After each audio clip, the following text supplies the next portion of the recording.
උසස් පෙළ විෂය නිර්දේශයේ 8 වන නිපුණතා විදිහට ඇතුළත් වෙන රාජ්‍ය ආර්ථිකය කියන පාඩමයි අද අපි මේ සාකච්ඡාවෙන් ආරම්භ කරන්න සූදානම් වෙන්නේ. මේ සාකච්ඡාව මේ පාඩම YouTube නාලිකාව හරහා ඔබට නරඹන්න පුළුවන් පාඩමක් විදිහට අපි ඉදිරිපත් කරනවා. නැවත නැවත ඔබට අවශ්‍ය ඕනෑම වේලාවක මේ පාඩම නරඹලා ඔබේ දැනුම වැඩි කරගන්න තවදුරටත් අවස්ථාව ලබා දෙමින්.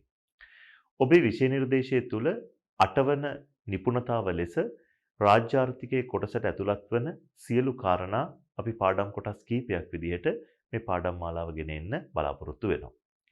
විශේෂයෙන්ම ළමයි රාජ්‍ය ආර්ථිකය කියන පාඩම් කොටසට ප්‍රවේශ වෙද්දී රාජ්‍ය ආර්ථිකය කියන පාඩමේ මොනවද අපි කරන්න බලාපොරොත්තු වෙන්නේ, මේ පාඩමේ අපේක්ෂා කරන දේවල් මොනවද කියන එක ගැන පොඩි අවබෝධයකින් මේ පාඩමට ප්‍රවේශ වෙන එක ඉතා වැදගත්. ඔබ දන්නවා ඇඩම් ස්මිත් හඳුන්වා දුන්නු වෙළඳපොළ ආර්ථික ක්‍රමය ගැන අපි ඉතා විශාල වශයෙන් විවිධ තැන්වල සාකච්ඡා කළා.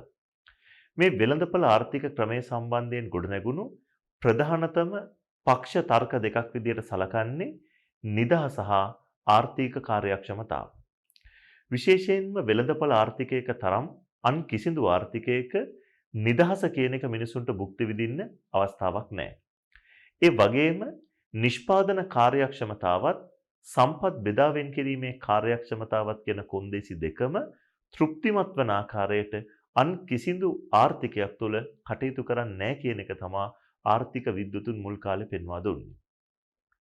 හැබැයි ළමයි නිදහස හා ආර්ථිකයේ කාර්යක්ෂමතාව පැත්තෙන් මේ ආර්ථිකය ඊටාම යහපත් අර්ථක්‍රමයක් කියලා හඳුන්වා දීමක් කළා. මේ ආර්ථිකය වඩාත්ම හොඳම ආර්ථිකයක් විදිහට හඳුන්වා දුන්නා. මේ ආර්ථිකයේ ක්‍රියාත්මක වීම තුළ කිසිදු අඩුපාඩුවකින් තොර අතිශය පරමාදර්ශී ආර්ථික ක්‍රමයක් ලෙසම පමණක් අපට මේක හඳුනගන්න බැරි වෙනවා. ඔබ දන්නවා වෙළඳපොළ ආර්ථිකයක් ක්‍රියාත්මක වෙනකොට ක්‍රියාත්මක වෙන්න පුළුවන් විවිධ වෙළඳපොළ තත්ත්වයන් යටතේ. මේ ගැන ඔබට අදහසක් තියෙනවා. පූර්ණ තරඟකාරී, ඒකාධිකාරී තරඟ, කතපයාධිකාර කියන මේ ඕනම ආකෘතියක් යටතේ වෙළඳපොළ ආර්ථිකයක් ක්‍රියාත්මක වෙන්න පුළුවන්. ඇඩම් ස්මිත් පවා පෙන්වා දුන්නේ වෙළඳපොළ ආර්ථිකය පූර්ණ තරඟකාරී ව්‍යුහයක් යටතේ ක්‍රියාත්මක වෙනවා නම් ඒක ඊටාම පරමාදර්ශී තත්වයක් කියලා. නමුත් ප්‍රායෝගික ලෝකයේ වෙළඳපොළ ආර්ථිකයක් ක්‍රියාත්මක වෙනකොට ළමයි මේ පූර්ණ තරඟකාරී තත්වයන්ගෙන් බොහෝ විට ඈත් වුණු තත්වයන් විදිහටයි ආර්ථිකයේ ක්‍රියාත්මක වෙන ආකාරය අපට දැක් ගන්න පුළුවන් වෙන්නේ. ඒ නිසා වෙළඳපොළ ආර්ථිකයකට රජයේ මැදිහත් නොවිය යුතුයි. රජයේ මැදිහත් වීම තුළ ආර්ථික කාර්යක්ෂමතාවයට හානි වෙනවාය, නිදහසට හානි වෙනවාය කියන තර්කයන්ට වඩා වෙළඳපොළ ක්‍රමය ඇතුලේ අඩුපාඩුකම්, වෙළඳපොළ ක්‍රමය ඇතුලේ දුර්වලතා මතුවෙනකොට ඒවා සඳහා මැදිහත් වීම කරන්න රජයක් අවශ්‍යයි කියන කාරණාව පසු කාලීනව ගොඩනැගුණා. ඒ නිසා වෙළඳපොළ ආර්ථිකයක් තුළ රජයකට පැවරුණු කාර්යභාරයක් තියෙනවා. හේතුව තමා වෙළඳපොළ ආර්ථිකයන් 100%ක් පරමාදර්ශී ආර්ථිකයන් නොවේ, කිසිදු අඩුපාඩුවකින් තොරව ක්‍රියාත්මක වෙන. ඒ නිසා මේ පාඩම තුළ අපි කතා කරන්න උත්සාහ කරන්නේ ළමයි වෙළඳපොළ ආර්ථිකයක් තුළ පවතින අසමත් වීම මොනවද? ඒ අසමත් වීම එකිනෙක විග්‍රහ කරලා ඔබට පැහැදිලි කිරීමක් කරන්නත්, ඒ අසමත් වීම සඳහා ආණ්ඩුව මැදිහත් වෙන වීම, ආණ්ඩුවේ මැදිහත් වීම කොයි ආකාරයෙන්ද වෙන්නේ? ඒ ආණ්ඩුවේ මැදිහත් වීමේ තරම කොයිතරම් ප්‍රමාණවලින්ද සිද්ධ වෙන්නේ? මෙන්න මේ කාරණා කීපයයි මේ පාඩම තුළ මූලිකව අපි සාකච්ඡා කරන්නේ. ඒ අනුව ළමයි රාජ්‍ය ආර්ථිකය කියන පාඩම් කොටස යටතේ ඔබට මුලින්ම ළමයි වෙළඳපොළ අසමත් වීම ගැන පැහැදිලි කිරීමක් කරලා, ඊට පස්සේ වෙළඳපොළ අසමත් වීම සඳහා රජය මැදිහත් වෙමින් ඉටු කරන කාර්යභාරය පිළිබඳ පැහැදිලි කිරීමක් කරනවා. ඒ වගේම මේ පාඩම තුළ අපි ඉතා වැදගත් ආර්ථික ප්‍රතිපත්තියක් පිළිබඳව සාකච්ඡා කරන්න බලාපොරොත්තු වෙනවා. ඒ තමයි රාජ්‍ය මූල්‍ය ප්‍රතිපත්තිය කියන එක. එහෙම නැත්නම් ඔබට හුරු වචනකින් කිව්වොත් අයවැය ප්‍රතිපත්තිය, ෆිස්කල් ප්‍රතිපත්තිය කියලා අපි හඳුන්වන ආර්ථික ප්‍රතිපත්තිය පිළිබඳව මේ පාඩමේ අපි ඉගෙන ගන්නවා.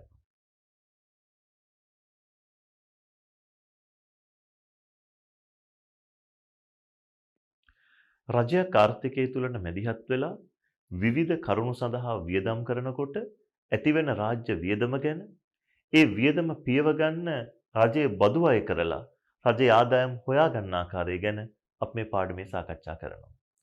ඒ වගේම රජයේ ආදායම් වියදම් ලේඛනගත වෙන අයවැය ලේඛනය ගැන, අයවැය ලේඛනය තුල අයවැය හිඟ ගැන, අතිරික්ත ගැන මේ දේවල් ගැන අපිට කතා කරන්න තියෙනවා.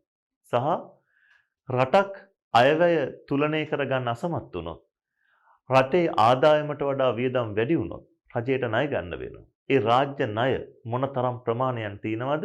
ඒවයි බලපෑම් මොන වගේද කියන කරුණු අපි මේ පාඩම යටතේ සාකච්ඡා කරනවා.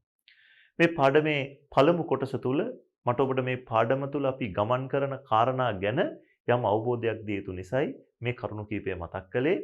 එහෙනම් අපි මේ පාඩම තුල මුලින්ම වෙළඳපොළ ආර්ථිකයක් තුල තියෙන අසමත් වීම ගැන කතා කරලා, රජය ඒවාට කරන මැදිහත් වීම ගැන කතා කරලා, රජයේ අයවැය ප්‍රතිපත්තිය ගැන කතා කරලා මේ පාඩම් කොටස අමාර කිරීමක් කරනවා. මම ළමයි මුලින්ම මේ පාඩමේ කැමති එහෙනම් පළමු කොටස තුල වෙළඳපොළ ආර්ථිකයකට රජයේ මැදිහත් නොවිය යුතුයි කියලා කිව්වත් වෙළඳපොළ ආර්ථිකයක තියෙන අඩුපාඩුකම් නිසා රජයේ මැදිහත් වීමේ අවශ්‍යතාව මේ පාඩමේ මුලින්ම මතු කළා. අපි වචනයක් ගන්නව ළමයි මේක විභාගෙත් නිතර අහනවා. වෙළඳපොළ බිඳ වැටීම් එහෙම නැත්නම් වෙළඳපොළ අසමත් වීම අපි ඉංග්‍රීසියෙන් කියනවා මාකට් ෆේලියර් කියලා. ඔබ දන්නවා වෙළඳපොළේ හැම තීරණයක්ම ගන්නේ ස්වාර්ථය මත පදනම් වෙලා. ස්වාර්ථය මත කරන තේරීම් හැම විටම සමාජ යහපතට හිත කරන වෙන්න පුළුවන්. මිල යන්ත්‍රණය හරහා සිදු කරන සම්පත් බෙදා වෙන් කිරීම හැම විටම කාර්යක්ෂම නොවෙන්න පුළුවන්. අන්න ඒකට අපි කියනවා වෙළඳපොළ බිඳ වැටීමක් කියලා. වෙළඳපොළ ආර්ථිකය තුල ඔබ දන්නවා හැම විටම කටයුතු කරන්නේ ස්වාර්ථය මත. ඒ ස්වාර්ථය මත ගන්න තීරණ වලින් සමාජයේ හැමතිස්සෙම හැම කෙනාටම යහපතක් ඇති නොවි අයහපත් තත්වයන් උදා වෙනවා නම් අපි කියනවා අන්න වෙළඳපොළ බිඳ වැටීමක්. මිල යන්ත්‍රණය භාවිතා කරමින් සිදු කරන සම්පත් බෙදා වෙන් කිරීමේ අඩුපාඩුකම් තියෙනවා නම්, දුර්වලතා තියෙනවා නම් අන්න අපි කියනවා ඒක වෙළඳපොළ බිඳ වැටීමක්. මං හිතනවා ඔබට මතක ඇති වෙළඳපොළ ආර්ථිකයක වාසි අවාසි ඔබ ඉගෙන ගත්තා. වෙළඳපොළ ආර්ථිකයක අවාසි කියන්නේ ළමයි වෙළඳපොළ බිඳ වැටීම කියන එකට. සාමාන්‍යයෙන් අපි ආර්ථික විද්‍යාවේ කියනවා වෙළඳපොළ බිඳ වැටීම් වල ස්වරූප තුනක් තියෙනවා කියලා. ඔබ වෙළඳපොළ ආර්ථිකයක අවාසි විදිහට පළමු පාඩමේ ඉගෙන ගත්තෙත් මේ කොටස් තුන. ප්‍රධාන කොටස් තුනයි. එකක් තමයි ළමයි සම්පත් බෙදා වෙන් කිරීමේ අකාර්යක්ෂමතාව ඇති වෙනවා. දෙවෙනි එක සම්පත් බෙදී යාමේ අසාධාරණතාවයක් ඇති වෙනවා. තුන්වෙනි එක සාර්වාර්ථික අස්ථායීතාවක් නැති වෙන්න පුළුවන්. අපි මේක මතක තියාගන්න ලේසි වෙන්නේ මෙහෙම කියනවා. වෙළඳපොළ බිඳ වැටීම් වල කොටස් තුන අකාර්යක්ෂමතාව, අසාධාරණ බව සහ අස්ථායීතාව. අයන තුනක් ඔබට මතක තියාගන්න පුළුවන්. අකාර්යක්ෂමතාව, අසාධාරණ බව හා අස්ථායීතාව. වෙළඳපොළක බිඳ වැටීමේ ප්‍රධානම කොටස් තුන හැටියට අපි ගන්නේ සම්පත් බෙදා වෙන් කිරීම අකාර්යක්ෂමයි, සම්පත් බෙදී යාම අසාධාරණයි සහ සාර්වාර්ථික අස්ථායීතාව. නමුත් ළමයි මේවා වෙළඳපොළ ආර්ථිකයක අවාසි ඉගෙන ගන්න මුල් අවස්ථාවේදී ඔබ නාමිකව ඉගෙන ගත්තත් මේ කරුණු ගැන ලොකු අවබෝධයක් ගැඹුරක් ඔබට නැති වෙන්න පුළුවන්. ඒතර මේ පාඩමේ මුල් කොටසේ ඇත්තටම අපි සාකච්ඡා කරන දැන් සූදානම් වෙන්නේ සම්පත් බෙදා වෙන් කිරීමේ අකාර්යක්ෂමතාව කියන්නේ මොකක්ද? එහෙම අකාර්යක්ෂමතාව ඇති වෙන්නේ මොන තත්වයන් යටතේද? ඒ එක් එක් තත්වයන් අකාර්යක්ෂම වෙන්න හේතු මොනවද? මෙන්න මේවා අපි දීර්ඝව සාකච්ඡා කරනවා. ඒ වගේම සම්පත් බෙදා වෙන් කිරීමේ අසාධාරණ භාවය කියන්නේ මොකක්ද? සාර්වාර්ථික අස්ථායීතාව කියන්නේ මොකක්ද කියලා එකිනෙක පැහැදිලි කරන්නයි අපි මෙතෙන් සිට සූදානම් වෙන්නේ.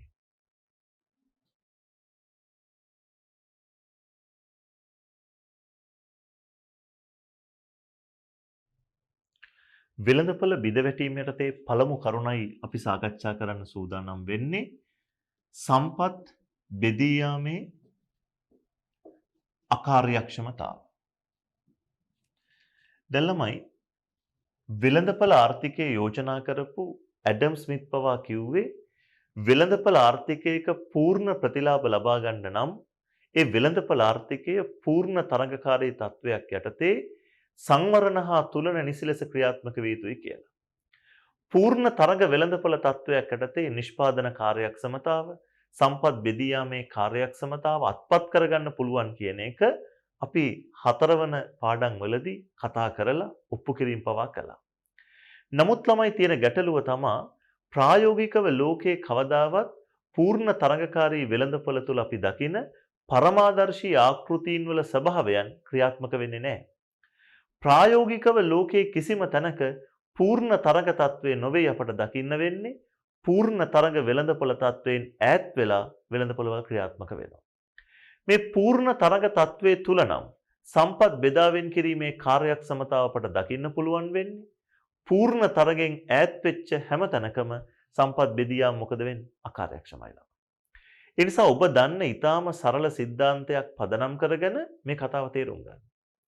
හැම විටම සම්පත් බෙදාවෙන් කිරීමේ කාර්යක්ෂමතාව ඔබට මතක ඇති ඉගෙන ගත්තා P = MC කියන කොන්දේසිය. තෘප්තිමත් උනේ පූර්ණ තරඟකාරී වෙළඳපොළ ව්‍යුහයක් යටතේ විතරයි ළමයි. පූර්ණ තරඟ තත්වයෙන් ඈත් වෙච්ච වෙළඳපොළ තත්වයක් තුල හැම විටම PMC වෙනස්. ඒකේ තේරුම සම්පත් බෙදියාමේ අකාර්යක්ෂමතා නිතර දකින්න පුළුවන්කම තිබුණා. ඒ විතරක් නෙමෙයි ළමයි සම්පත් බෙදියාමේ අකාර්යක්ෂමතා ඇති වෙන්න පුළුවන් තව විවිධ හේතු වෙළඳපොළ ආර්ථිකයක් තුල තියෙනවා. සමහර භාණ්ඩ හදනකොට වෙළඳපොළ ආර්ථිකයක් තුල ඒ භාණ්ඩ නිෂ්පාදනය සඳහා අවශ්‍ය ප්‍රමාණයටත් වඩා සම්පත් බෙදා වෙන් කරනවා. සමහර වෙලාවට අවශ්‍ය ප්‍රමාණයටත් වඩා අඩුවෙන් සම්පත් බෙදා වෙන් කරනවා. සමහරක් විට කිසිදු ආකාරයකින් සම්පත් බෙදා වෙන් කිරීමක් කරන්නේ නැහැ. එසම් මේ වගේ විවිධ කාරණාත් එක්කලා මේ සම්පත් බෙදියාමේ අකාර්යක්ෂමතා වෙළඳපොළ ආර්ථිකයක හට ගන්න පුළුවන්. එතකොට ඔබට මතක ඇති පළවෙනි පාඩමෙත් ඉගෙනුවා වෙළඳපොළ ආර්ථිකයක බිඳ වැටීම් හෙවත් අවාසිවල පළවෙනි කරුණ සම්පත් බෙදියාම අකාර්යක්ෂම වීම. ඒ යටතේ ඔබ ඊටාම හොඳින් දැන සිටිය යුතුයි සම්පත් බෙදියාමේ අකාර්යක්ෂමතා ඇති වෙන අවස්ථා මොනවද කියලා. ඔබේ නිබන්ධනය තුලත් ඒ අවස්ථා වෙනම ඔබ පෙළගස්ව ගන්න ඕනේ. තමයි මෙන්න මේ කරුණු ටික ඉතා හොඳින් අහගන්න. සම්පත් බෙදියාම අකාර්යක්ෂම වෙන්න එක හේතුවක් අපි කියනවා වෙළඳපොළ ආර්ථිකයක පොදු භාණ්ඩ නිෂ්පාදනය නොකිරීම. දරහගන්න. වෙළඳපොළ ආර්ථිකයක් කිසි විටක පොදු භාණ්ඩ නිෂ්පාදනය කරන්නේ නැහැ. පොදු භාණ්ඩ නිෂ්පාදනය නොකිරීම සම්පත් බෙදියාමේ අකාර්යක්ෂමතාවට හේතු වෙනවා. ඒතර ඔබේ පැත්තෙන් පුංචි ප්‍රශ්නයක් තියෙන්න පුළුවන්. පොදු භාණ්ඩ කියන්නේ මොනවද? පොදු භාණ්ඩ කියන එක ඔබ තාම දන්නේ නැහැ සමහර විට. ඒ නිසා පොදු භාණ්ඩ දන්නේ නැතුව මේ කතාව තේරෙන්නේ නැති වෙයි. මම මේ වෙලාවේ ළමයි පොදු භාණ්ඩ කියන එක ඔබට කියන්න වෙලාවක් ගන්නෙ නැහැ. මේ නිබන්ධනය තුලත් පොදු භාණ්ඩ ගැන වෙනමම කතා කරනවා. අපි එතකොට තේරුම් ගමු පොදු භාණ්ඩ හදන්න නැති එකෙන් කොහොමද සම්පත් බෙදියාම අකාර්යක්ෂම වෙන්නේ කියලා. ඒක වෙනම තේරුම් ගමු. දෙවෙනි කාරණාව තමයි ළමයි අර්ධ පොදු භාණ්ඩ පැවතීම. තව වචනයක් ඔන්න ඔබට එනවා අර්ධ පොදු භාණ්ඩ. තව එකක් ළමයි සුබ සාධන භාණ්ඩ. සුබ සාධන භාණ්ඩ ඌන නිෂ්පාදනය. ඌන නිෂ්පාදනයක් කියන්නේ අඩුවෙන් හදනවා කියන්නේ. වෙළඳපොළ ආර්ථිකයක් තුළ සුබ සාධන භාණ්ඩවල ඌන නිෂ්පාදනයක් තියෙනවා. තවත් වචනයක් අපිට එකතු වුණා. ඔන්න තව එකක් එනවා ළමයි. අවගුණ භාණ්ඩ අධි නිෂ්පාදනය. ඕ පරිභෝජනය. දැන් ඔබට පේනවා ඇති මම මේ ලියන කරුණු ගැන ඔබට වැටහීමක් එන්නේ නැහැ. හේතුව මේ වචන ඔබ දන්නේ නැති නිසා. එසා මේ පාඩම තුල මූලික කාරණාවක් විදිහට අපි පොදු භාණ්ඩ, අර්ධ පොදු භාණ්ඩ, සුබ සාධන භාණ්ඩ, අවගුණ භාණ්ඩ මේවා ඉගෙන ගන්නවා. තව තියෙනවා ළමයි. පොදු සම්පත් අධි උපයෝජනය නිසා සම්පත් බෙදී යාම අකාර්යක්ෂම වෙන්න පුළුවන්. තමයි හැම විටම වෙළඳපොළ ආර්ථිකයක සම්පත් බෙදී යාම අකාර්යක්ෂම වෙන තව හේතුවක් බාහිරතා නොසලකීම. බාහිරතා ගණන් ගන්නෙ නැහැ. තමයි මම මේ කිව්ව ලයිස්තුව දිහා බැලුවම ඔබට සම්පත් බෙදී යාම අකාර්යක්ෂම වෙන අවස්ථා කියලා මේ ටික පාඩම් කරගන්න පුළුවන්. හැබැයි ඒවා පාඩම් කරාට ඔබට අවබෝධයක් එන්නේ නැහැ මේ කරුණු දන්නේ නැතුව. ඔබ නිකන් උඩින් පෙරලා බැලුවත් ඔබට පේනවා අපි දීලා තියෙන නිබන්ධනය තුල වෙන වෙනම මාතෘකා තියෙනවලම ඊළඟ පිටුවේ ඉඳලා පොදු භාණ්ඩ, අර්ධ පොදු භාණ්ඩ, සුබ සාධන භාණ්ඩ, අවගුණ භාණ්ඩ, පොදු සම්පත්, බාහිරතා කියලා ලොකු කොටසක් මේ නිබන්ධනවල වෙන් කරලා තියෙනවා. ඉතින් එහෙම වෙන වෙනම පැහැදිලි කරන්න වෙන් කරපු තැන් තියෙද්දි මම උඩින් පල්ලෙන් මේ වෙලාවේ මේ ටික කියන්න කැමති නැහැ. ඔබ මතක තියාගන්න මම මේ සඳහන් කරපු සෑම අවස්ථාවක්ම සම්පත් බෙදී යාම අකාර්යක්ෂ වෙන අවස්ථා ලෙස අපි සටහන් කළා. ඒ හැම කරුණකදීම මම ඔබට නැවත පැහැදිලි කරනවා. පොදු භාණ්ඩ උගන්වද්දි මම කියලා දෙනවා. පොදු භාණ්ඩ ඇයි වෙළඳපොළ ආර්ථිකය හදන්නේ නැත්තේ? ඇයි හදන්නේ නැති එකෙන් සම්පත් බෙදී යාම අකාර්යක්ෂම වෙන්නේ? ඇයි සුබ සාධන භාණ්ඩ අඩුවෙන් හැදෙන්නේ වෙළඳපොළ ආර්ථිකේ? කොහොමද ඒක අකාර්යක්ෂමතාවක් වෙන්නේ? බාහිරතා කියන්නේ මොනවද? බාහිරතා ගණන් ගන්න නැති එක කොහොමද වෙළඳපොළ ආර්ථිකයක අකාර්යක්ෂමතාවක් වෙන්නේ? මම මේවා එකින් එක ඔබට කියා දෙන්නම්. ඔබේ නිබන්ධනය තුල ඔබ බැලුවොත් පිටු අංක 6 ඉඳලා ඉදිරියට මේ කරුණු කීපයම ළමයි අපි සාකච්ඡා කරනවා. පිටු අංක 6 ඉඳන් පිටු ගණනාවක් යනකම් මේ බාහිරතා කොටස දක්වා ලොකු දීර්ඝ විස්තර කිරීමක් තියෙනවා. මම මේ ටික වෙනම කතා කරන නිසා විස්තර කරන්නේ නැහැ. නමුත් ළමයි තවත් තියෙනවා සම්පත් බෙදී යාම අකාර්යක්ෂම වෙන්න බලපාන හේතු. ආර්ථික බලය සංකේන්ද්‍රණය වීම. මම මේ ඔබට කෙටියෙන් කියාගෙන යනවා.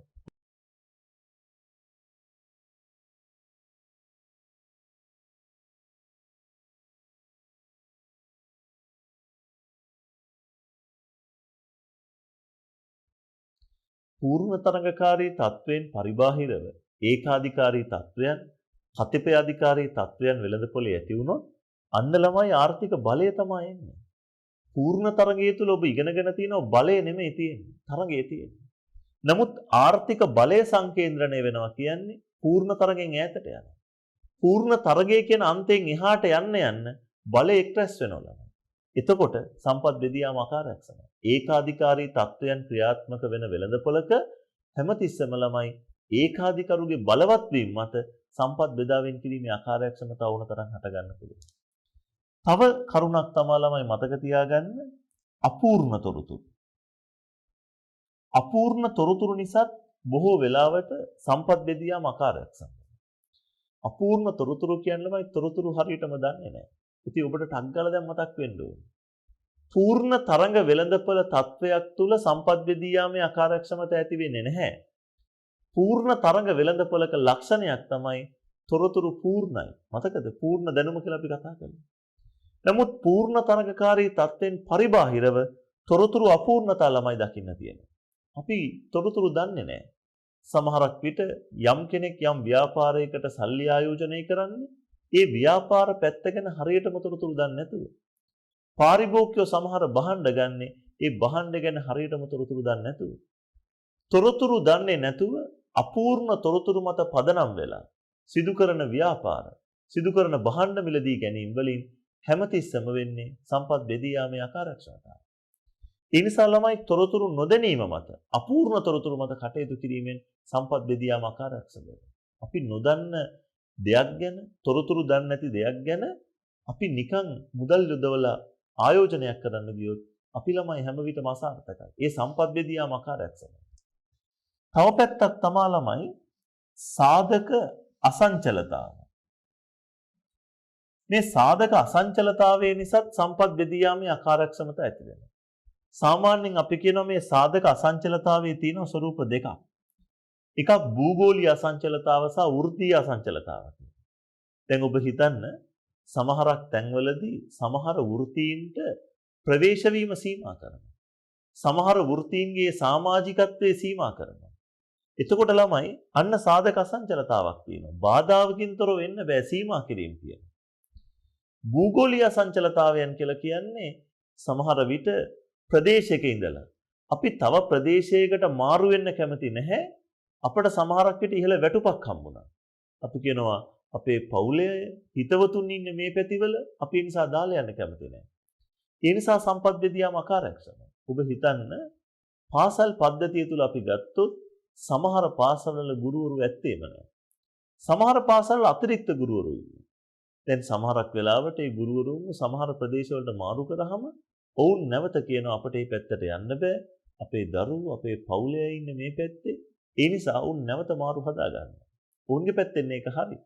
නමුත් ඒ වගේ තත්වයන් තුළ ළමයි තියෙන සාධක අසංචලතාව. එතකොට අන්න සම්පත් බෙදාවෙන් කිරීමේ අකාර්යක්ෂමතාව ඇති වෙනවා. හැම විටම මේ අසංචලතාවයන් පදනම් කරගෙන සම්පත් බෙදා වෙන් කිරීම නිවැරදි නොවෙන්න පුළුවන්.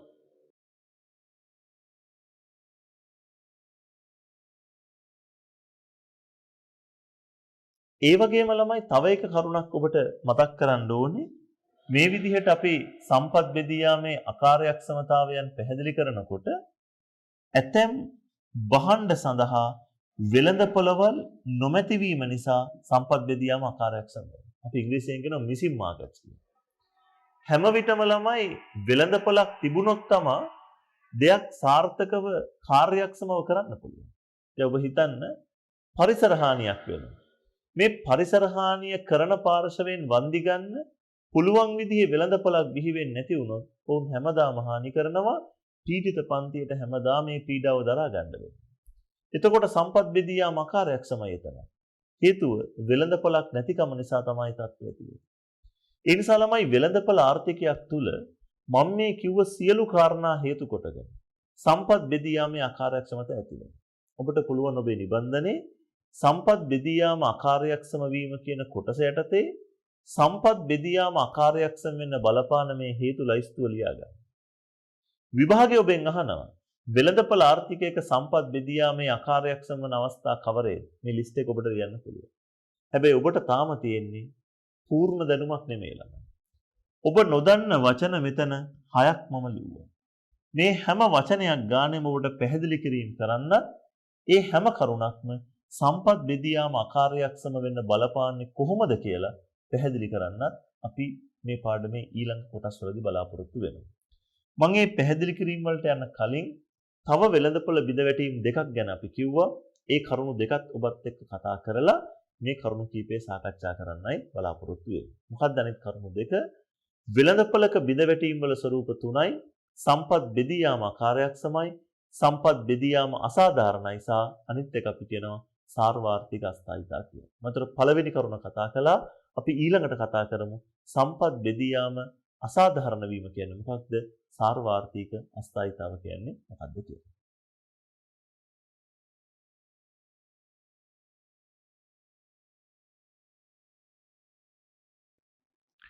වෙළඳපොළ බිඳවැටීම් වල දෙවන ස්වરૂපය තමයි ළමයි සම්පත් බෙදී යාම අසාධාරණ වීම. දැන් මේ කරුණ බොහෝ දෙනෙක් හරි කෙටියෙන් කියනවා සම්පත් බෙදී යාම අසාධාරණයි කියන්නේ ආදායම් බෙදී යාමේ විෂමතා පවතිනවා කියන එක නේද කියලා. ඒ අදහස 100% අපි බැහැර කරන්නේ නැහැ. නමුත් ඔබට සම්පත් බෙදී යාම අසාධාරණ වෙන ආකාරය ගැන හොඳ අවබෝධයක් තියෙන්න ඕන. වෙළඳපොළ ආර්ථිකයක් තුල සම්පත් බෙදී යාම අසාධාරණ වෙනවා කියලා අපි කියන්නේ වෙළඳපොළ ආර්ථිකයක සම්පත් බෙදා හරින්නේ හැමතිස්සෙම මිනිස්සුන්ගේ ආදායමත් එක්කලමයි. හොඳින් තේරුම් ගන්න මම මේ කියන දේ. වෙළඳපොළ ආර්ථිකයක් හැම විටම සම්පත් බෙදා හරින්නේ මිනිසුන්ගේ ආදායම් බෙදී යාම මත. ඔන්න ඔය නිසා තමයි සම්පත් බෙදී යාම අසාධාරණ වෙන්නේ. ඒතර ඔබයි කොහොමද ආදායම් බෙදී යාම මත සම්පත් බෙදා හැරීම අසාධාරණ වෙන්නේ? තමයි. භාණ්ඩ හදන්න සම්පත් බෙදා හරින්නේ ආදායම් බෙදී යාම මත වුණාම ඉහළම ආදායමක් ලබන පුද්ගලයෝ විශාල භාණ්ඩ සේවා ප්‍රමාණයක් ඉල්ලනවා. එතකොට ඉහළ ආදායමක් ලබන පුද්ගලයෝ ඉල්ලන භාණ්ඩ හා සේවා සඳහා වැඩිපුර සම්පත් බෙදා වෙන් කිරීමක් ආර්ථිකය තුල කරනවා. ඒත් අඩු ආදායම් ලබන මිනිස්සු ඉල්ලන භාණ්ඩ සඳහා අඩු සම්පත් ප්‍රමාණයක් තමයි බෙදන්නේ. හේතුව අඩු ආදායම් ලබන පුද්ගලයන්ට ක්‍රය ශක්තිය තියෙන්නේ ඉල්ලන්න සීමිත භාණ්ඩ ප්‍රමාණයක්. ඒ නිසා ඔවුන් සඳහා ආර්ථිකය තුල නිපදවන්නේ ඊටාම සීමිත භාණ්ඩ ප්‍රමාණයක්. දැන් එතකොට බලන්න වෙච්ච අසාධාරණේ ආර්ථිකයක භාණ්ඩ නිෂ්පාදනය සඳහා සම්පත් බෙදන්නේ මිනිසුන්ගේ අවශ්‍යතාවයේ තරම ප්‍රමාණය සලකලා නෙමෙයි මිනිසුන්ගේ ආදායම් මට්ටම දිහා බලලා ආදායම් බෙදී යාම දිහා බලලා ඉහළ ආදායම් ලබන අයට ජීවිතේ උවමනා කරන සියලු භාණ්ඩ හදන්න සම්පත් බෙදා වෙන් කරනවා. හැබැයි අඩු ආදායම් ලබන මිනිස්සුන්ට අවශ්‍ය කරන සියලු භාණ්ඩ වෙනුවෙන් සම්පත් බෙදා වෙන් කරන්නේ නැහැ. එතකොට තමයි ආදායම් බෙදී යාමේ විෂමතාවය මත ලොකු අසාධාරණයක් සම්පත් බෙදා වෙන් කිරීම තුළ සිද්ධ වෙන්නේ. සාමාන්‍යයෙන් අපි කියනවා ළමයි ඊටාම දුප්පත් නිවසක ඉන්න කුඩා දරුවෙක්ට දවසකට අවශ්‍ය කරන කිරි ප්‍රමාණය සඳහා අවශ්‍ය. කිරි ටික නිෂ්පාදනය කරන්න වෙළඳපොළ ආර්ථිකය කටයුතු කරන්නේ නැහැ. හේතුව ඒ කිරි නිෂ්පාදනය කරාට දුප්පත් පවුලට ඒවා ගන්න සල්ලි නැති නිසා ඔවුන් ඒක නිෂ්පාදනය කරන්නේ නැහැ. අතහරිනවා. ඒ ධනවත් නිවසක සමහර විට ඊටාම හුරතලයට හදන බලු පැටියෙක්ට අවශ්‍ය කරන දවසට කිරි ප්‍රමාණය, ඒ බලු පැටියට අවශ්‍ය කරන ආහාර පාන ටික පවා වෙළඳපොළ ආර්ථිකය නිෂ්පාදනය කරනවා. එතකොට ළමයි ඔබට පේනව නේද සම්පත් බෙදී යාමේ තියෙන අසාධාරණය. දරුවෙක්ට අවශ්‍ය කරන කිරි ටික හදන්නේ නැහැ. හේතුව ඔහු ඉන්නේ දුප්පත් පවුලක. ඔවුන්ට ඒවා ඉල්ලුම් කරලා සල්ලි දීලා ගන්න බෑ. හැබැයි ධනවත් පවුලක සුරතල් සතෙක්ට අවශ්‍ය කරන භාණ්ඩෙත් නිෂ්පාදනය කරනවා. හේතුව ඒවා ගන්න ධනවත් පවුලට සල්ලි තියෙනවා. ඔවුන්ට ඒවා ඉල්ලන්න පුළුවන්. එසා හොඳින් මතක තියාගන්න ළමයි වෙළඳපොළ ආර්ථිකයක බිඳවැටීමක් ලෙස සම්පත් බෙදී යාම අසාධාරණයි කියලා අපි කියන්නේ සම්පත් බෙදා හැරීම තනිකරම ආදායම් බෙදී යාම මත කරන නිසා. ආදායම බෙදුණු ආකාරය බලලා භාණ්ඩ හදන්න සම්පත් බෙදනවා. ඉහළ ආදායම් ලබන අයට ඊට විශාල වශයෙන් භාණ්ඩ හදන්න සම්පත් බෙදනවා. අඩු ආදායම් ලබන අයට අවශ්‍ය භාණ්ඩ හදන්න ඊට සුළු වශයෙන් සම්පත් බෙදනවා. ඔන්න සම්පත් බෙදී යාමේ අසාධාරණ බව. ඊළඟට ළමයි තව පැත්තක් තමයි තුන්වෙනි ස්වරූපය සාර්වාර්ථික අස්ථායිතා. මේ වචන ඔබ අහලා තියෙනවා. ඔබ ඉගෙනගෙන තියෙන යම් යම් අතීත පාඩම් වල කරුණුත් එක්ක ඔබට මේවා හිතන්න පුළුවන්. ව්‍යාපාර චක්‍ර වගේ සංකල්පයන් තුල අපි විශේෂයෙන් පැහැදිලි කරනවා ආර්ථික අස්ථාවර භාවයන් ගැන. වෙළඳපොළ ආර්ථිකයක ළමයි සාමාන්‍ය ගති ලක්ෂණයක් තමයි කේන්ස් පැහැදිලි කරපු විදිහට ආර්ථිකයේ ඉහළ පහළ යාම් සිදු වෙන එක. උච්චාවචනයන් වෙන එක. පසුබැසීම් හා නැවත නැගී සිටීම් වෙන එක. එතකොට ආර්ථිකයක් තුල මෙන්න මෙබඳු ආකාරයේ ඉහළ පහළ යාම් උච්චාවචනයන් වෙන එක අපි සාමාන්‍යයෙන් කියනවා සාර්වාර්ථික අස්ථායිතාව.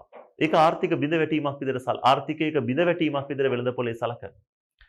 විශේෂයෙන්ම ළමයි ඔබ දන්නවා සමහරක් විට භාණ්ඩ මිල ගණන් විශාල වශයෙන් ඉහළ යනවා. ඔන්න උද්දමනය ආර්ථික අස්ථාවර භාවය. රස්සාවල් නැතුව ලොකු සේවා වියුක්ති අරුබුද රටේ ඇති වෙනවා. ඉහර ආර්ථික අස්ථාවර වෙනවා. රටේ නිමෙවම සමහරක් විට සමාහාර ඉල්ලුමේ සිදුවන අඩුවීම් හරහා විශාල වශයෙන් පහළ යනවා. මේ සියල්ල අස්ථාවරතා ළමයි. විනිමය අනුපාතිකයේ නිතර නිතර ෂේ වෙනවා. විදේශ මුදලක් සඳහා ගෙවන්න ඕන දේශීය මුදල් ගාන නිතර ඉහළ යන්න ගන්නවා. ආර්ථිකයේ ණය ප්‍රමාණය වැඩි වෙනවා. මේ වගේ ළමයි ආර්ථික අස්ථාවර භාවයට හේතු වෙන බොහෝ කරුණු වෙළඳපොළ ආර්ථිකයක සිදු වෙනවා. ස්වාර්ථයේ මත කටයුතු කරන ආර්ථිකයක් තුළ එබඳු අස්ථාවර භාවයන් නිතර දකින්න පුළුවන්කම තියෙනවා. අපි කතා කළේ වෙළඳපොළ බිඳවැටීම් වල ස්වરૂප තුන සම්පත් බෙදී යාම අකාර්යක්ෂම වීම, සම්පත් බෙදී යාම අසාධාරණ වීම හා සාර්වාර්ථික අස්ථායිතාව කියන එක. ළමයි එහෙනම් දැන් අපි නිතාම හොඳ තැනක ඔබට වෙළඳපොළ බිඳවැටීමේ ස්වરૂප තුන මම පැහැදිලි කළා. හැබැයි සම්පත් බෙදී යාම අකාර්යක්ෂම වෙන කරුණු ලයිස්තුවක් ඔබට කිව්වා. ඒ ලයිස්තුව තුල ඔබට ඇහුණු භාණ්ඩ ගණනාවක් තිබ්බා. පොදු භාණ්ඩ, අර්ධ පොදු භාණ්ඩ, පොදු සම්පත්, සුබ සාධන භාණ්ඩ, අවගුණ භාණ්ඩ මේ වගේ අලුත් වචන ගණනාවක් ඔබට අද දවසේ අහන්න ලැබුණා. අපි යන්නේ මේ කොටස් ටික විස්තරාත්මකව කතා කරන්නයි මෙතන ඉඳලා සූදානම් වෙන්නේ. ඒ හැම කරුණක්ම සාකච්ඡා කරලා අවසානයේ මම ඔබට පැහැදිලි කරනවා ඔබත් හිතන්න ඕනේ ඇයි මේ හැම කරුණක්ම හැම භාණ්ඩයක්ම සම්පත් බෙදී යාමේ අකාර්යක්ෂමතා ජනනය කරන්න හේතු වෙන්නේ කියලා. අපි මේ කරුණු ටිකයි මෙතනින් ඉදිරියට සාකච්ඡා කරන්නේ.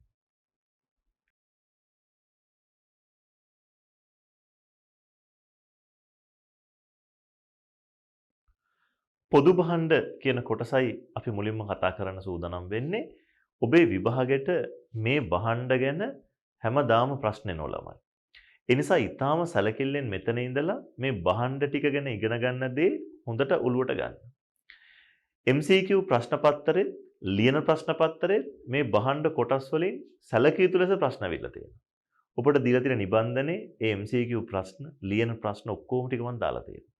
ඒතර ඒ ටික හොඳ අවබෝධයෙන් තනියෙන් කරන්න මේ කොටස් ටික ඔබ ඉතා හොඳින් අහන්න. පොදු භාණ්ඩ කියද්දි මේකට ශුද්ධ පොදු භාණ්ඩ කියලාත් සමහර තැන්වල කියනවා.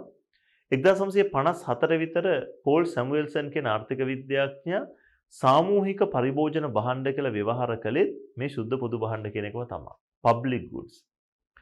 තමයි ඔබ හොඳට මතක තියාගන්න මම මෙතන ඉඳලා ඔබට භාණ්ඩ කීපයක්ම හඳුන්වා දෙනවනේ. ඒ හැම භාණ්ඩයකම නිර්වචන ඔබට හරි පහසුවෙන් අඳුනගන්න ක්‍රමයක් කියලා දෙනවා. හැම භාණ්ඩයක්ම නිර්වචනය කරන්නේ ලක්ෂණ දෙකක් අරගෙන. ඒ ලක්ෂණ දෙක මාරුවෙන් මාරුවට එක එක භාණ්ඩවලට එනවා. පොදු භාණ්ඩයක නිර්වචන නෙමෙයි ලක්ෂණ දෙක මතක තියාගන්න. පළවෙනි ලක්ෂණය තමයි ළමයි පරිභෝජනයේ තරඟකාරීත්වයක් නොමැත. හොඳට අහගන්න. මොකද්ද පරිභෝජනයේ තරඟකාරීත්වයක් නැහැ කියන්නේ? එක්කෙනෙක් පරිභෝජනය කළා කියලා තව කෙනෙකුගේ පරිභෝජනය කැප කරන්න සිද්ධ වෙන්නේ නැහැ. එක්කෙනෙක් පරිභෝජනය කළා කියලා තව කෙනෙකුගේ පරිභෝජනය අහිමි වෙන්නේ නැහැ. ඒ කියන්නේ හැම දෙනාටම පරිභෝජනය කරන්න පුළුවන්. අපි කියනවා සාමූහිකව පරිභෝජනය කරන්න පුළුවන්. පරිභෝජනයේ තරඟකාරීත්වයක් නැහැ කියන්නේ ඒකයි ළමයි. එක්කෙනෙක් පරිභෝජනය කළා කියලා අනෙකාගේ පරිභෝජනයට හානියක් නැහැ. ඒ නිසා ළමයි මේ පොදු භාණ්ඩ කියන ඒවා අමතරව තව පුද්ගලයෙක් පරිභෝජනය කරන්න අලුත් පිරිවැයක් ඇති වෙන්නේ නැහැ. අපි කියනවා ආන්තික පිරිවැය ශුන්‍යයි. පොදු භාණ්ඩ හැමෝම සාමූහිකව පරිභෝජනය කරන නිසා එබඳු භාණ්ඩයක් තව අතිරේක පුද්ගලයෙක්ට සැපයීමේ පිරිවැය ශුන්‍යයි. ආන්තික පිරිවැය ශුන්‍යයි. දැන් ඔබට ගොඩක් විට මේ කරුණු කියද්දී ඔබ බලාපොරොත්තු වෙන උදාහරණ අපි ඒවට යමු. දෙවෙනි ලක්ෂණයත් කතා කරලා. දෙවෙනි කාරණාව තමයි ළමයි පරිභෝජනයෙන් බැහැර කළ නොහැකි වීම. නැත්නම් අපි කියනවා පරිභෝජනය වළක්වාලිය නොහැකි වීම. ඒ කියන්නේ ළමයි පරිභෝජනයෙන් බැහැර කරන්න බෑ. ඔබ හොඳින් තේරුම් ගන්න. මිලක් ගෙව්වේ නෑ කියලා, ගාස්තුවක් ගෙව්වේ නෑ කියලා පරිභෝජනයෙන් ඉවත් කරන්න බෑ. ගාස්තු ගෙව්වත් නැතත් පරිභෝජනය කරන්න පුළුවන්. මුදල් නොගෙවීම මත කිසිවෙකුත් පරිභෝජනයෙන් බැහැර කළ නොහැකි කියන එකට අපි කියනවා පරිභෝජනය වළක්වාලිය නොහැකි කියලා. දැන් ළමයි එහෙනම් පොදු භාණ්ඩයක් කියලා අපි නිර්වචනය කරන්නේ පරිභෝජනයේ තරඟකාරීත්වයක් නොමැති පරිභෝජනයෙන් බැහැර කළ නොහැකි භාණ්ඩ. ඒ කියන්නේ එක්කෙනෙක් පරිභෝජනය කළා කියලා අනෙකාගේ පරිභෝජනයට හානියක් නොවන සල්ලි නොගෙව්වා කියලා පරිභෝජනයෙන් ඉවත් කරන්න බැරි භාණ්ඩ තමයි අපි කියන්නේ පොදු භාණ්ඩ කියලා. දැන් අපි යමු උදාහරණ කීපයකට. හැබැයි මම ඔබට කියන උදාහරණ හොඳයි යමක් තේරුම් ගන්න. නමුත් ඒවා කටපාඩම් කරන්න එපා. ඔබ ලක්ෂණ දෙක තමයි පාඩම් කරන්න ඕනේ. පොදු භාණ්ඩයක් කියන්නේ පරිභෝජනයේ තරඟකාරීත්වයක් නැහැ. පරිභෝජනය වළක්වන්න බෑ. සාමූහිකව පරිභෝජනය කරනවා. ඔබ හිතන්න ළමයි රටක ජාතික ආරක්ෂාව වගේ දෙයක් ගත්තොත්. ත්‍රිවිධ හමුදාව, පොලිසිය මේ හැම කෙනාගෙම වෙන ජාතික ආරක්ෂාව. රටක ජාතික ආරක්ෂාව එක පුද්ගලයෙක්ට ලැබුණා කියලා තව පුද්ගලයෙක්ට නොලැබී යන්නේ නැහැ ළමයි. ඒ වගේම ගෙවීමක් නොකළ කියලා කෙනෙක්ට ජාතික ආරක්ෂාව නොලැබී යන්නේ නැහැ. අන්න අපි කියනවා ඒවා පොදු භාණ්ඩ. ඔබ හිතන්න තව බොහෝ පැතිවලින් හිරු උදාව, හිරු බැසීම, හඳ පායන එක මේ සියල්ල ගත්තොත් ළමයි ඒවා පොදු භාණ්ඩ. හේතුව පරිභෝජන තරගයක් නැහැ. උදේට ඉර පායනකොට එක පවුලකට පායනවා වෙන පවුලකට පායන්නේ නැති කියලා එකක් නැහැ ළමයි. හැමෝටම පායනවා. සල්ලි ගෙව්වේ නැහැ කියලා කවුරු හරි කුටුම්බයකට ඉර පායන්නේ නැතුව තියෙන්නේ නැහැ. ඒ නිසා මේවා පරිභෝජන තරගයක් නැහැ. ඒ වගේම ළමයි පරිභෝජනයෙන් බැහැර කරන්න බෑ. මෙන්න පොදු භාණ්ඩ. රූපවාහිනී ගුවන්විදුලි සංඥා පද්ධති.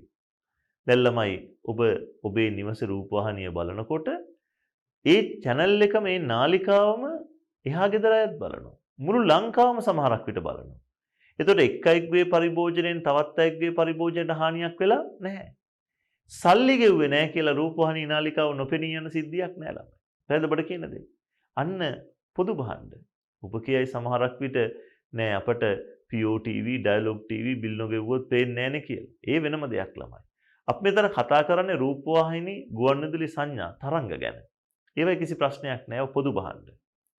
ඒ විතරක් නෙමෙයි පරිසරය ආරක්ෂා කරන ඕනෑම පරිසරය සුරක්ෂිත කරන වැඩසටහනක්. පරිසර දූෂණය වළක්ව ගන්න වැඩසටහනක්. මේ සියල්ල ළමයි පොදු භාණ්ඩ විදිහට අපි ගන්නවා.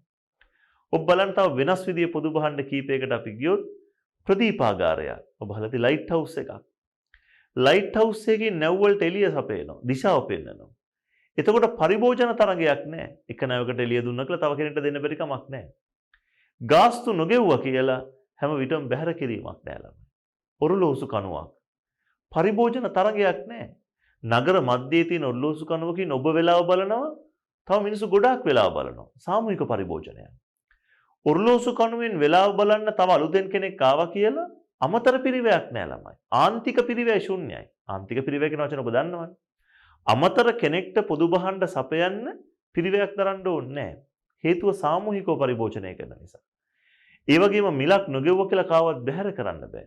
මේ හැම එකක්ම ළමයි පොදු භාණ්ඩ කියන එකට ඔබට ඉතා පැහැදිලිව තෝරගන්න පුළුවන් පහසු උදාහරණ. මම කැමතියි ඔබට තව වෙනස් විදිහට උදාහරණ කීපයකුත් කියන්න. අපි දැන් ඉන්න මාසෙත් එක්ක මේ උදාහරණ ගැලපෙන්නේ නැති වෙන්න පුළුවන්. නමුත් අපි හැම අවුරුද්දකම ඔබ දකින්න මේ මාසෙට වෙසක් උත්සවයේ සමරනකොට පොදු භාණ්ඩ. ඔබට පුළුවන් ද මතක් කරලා කියන්න. ඉතා විශාල වශයෙන් විදුලි බුබුලු දාලා ඔබ සමහරක් විට ගිහිලා නරබන තොරන් මේ පොදු භාණ්ඩ ළමයි. හේතුව ඔබ තොරණක් නරබුවා කියලා තව කෙනෙක්ට නරබන්න තියෙන අවස්ථාව අහිමි වෙන්නේ නැහැ. ඒවා සාමූහික පරිභෝජනයක්. අලුත් කෙනෙක් තොරණ නරබන්න ආවා කියලා අමතර පිරිවැයක් නැහැ. ආන්තික පිරිවැය ශුන්‍යයි. මුදල් ගෙව්වේ නැහැ කියලා මුදල් නොගෙවපු කෙනෙක් තොරණ ගාවට ආම ලයිට් එක නිවිලා ගිහිල්ලා නොපෙනී යන්නේ නැහැ ළමයි. හැමෝම මේක බලනවා. මිලක් නොගෙව්වා කියලා බැහැර කරන්න බෑ. අන්න පොදු භාණ්ඩ. ඒ නිසා ඔබ උදාහරණ ගොන්නක් පාඩම් කරන තැනට එනවට වඩා ඔබ සාමාන්‍යයෙන් විවිධ කාලවල ජීවිතයේ දකින විවිධ භාණ්ඩ අතර පොදු භාණ්ඩ හඳුනා ගන්න උත්සාහ කරන්න. ඒ හඳුනා ගැනීම සඳහා ළමයි ඔබට වැදගත් වෙන්නේ ඉතා පැහැදිලිව මතක තියාගන්න කාරණා දෙකයි. පරිභෝජනයේ තරඟකාරීත්වයක් නැහැ. හැමෝම පරිභෝජනය කරනවා. මිලක් නොගෙවන්නන් පරිභෝජනයෙන් බැහැර කරන්න බෑ. පාරේ ළමයි වීදි ආලෝක කරන ලාම්පු ඔබ දැකලා තියෙනවා. රාත්‍රී කාලෙට මේ වීදි ආලෝක කරන ලාම්පු වලින් තමයි අපට පාරේ යද්දී එළිය හම්බෙන්නේ.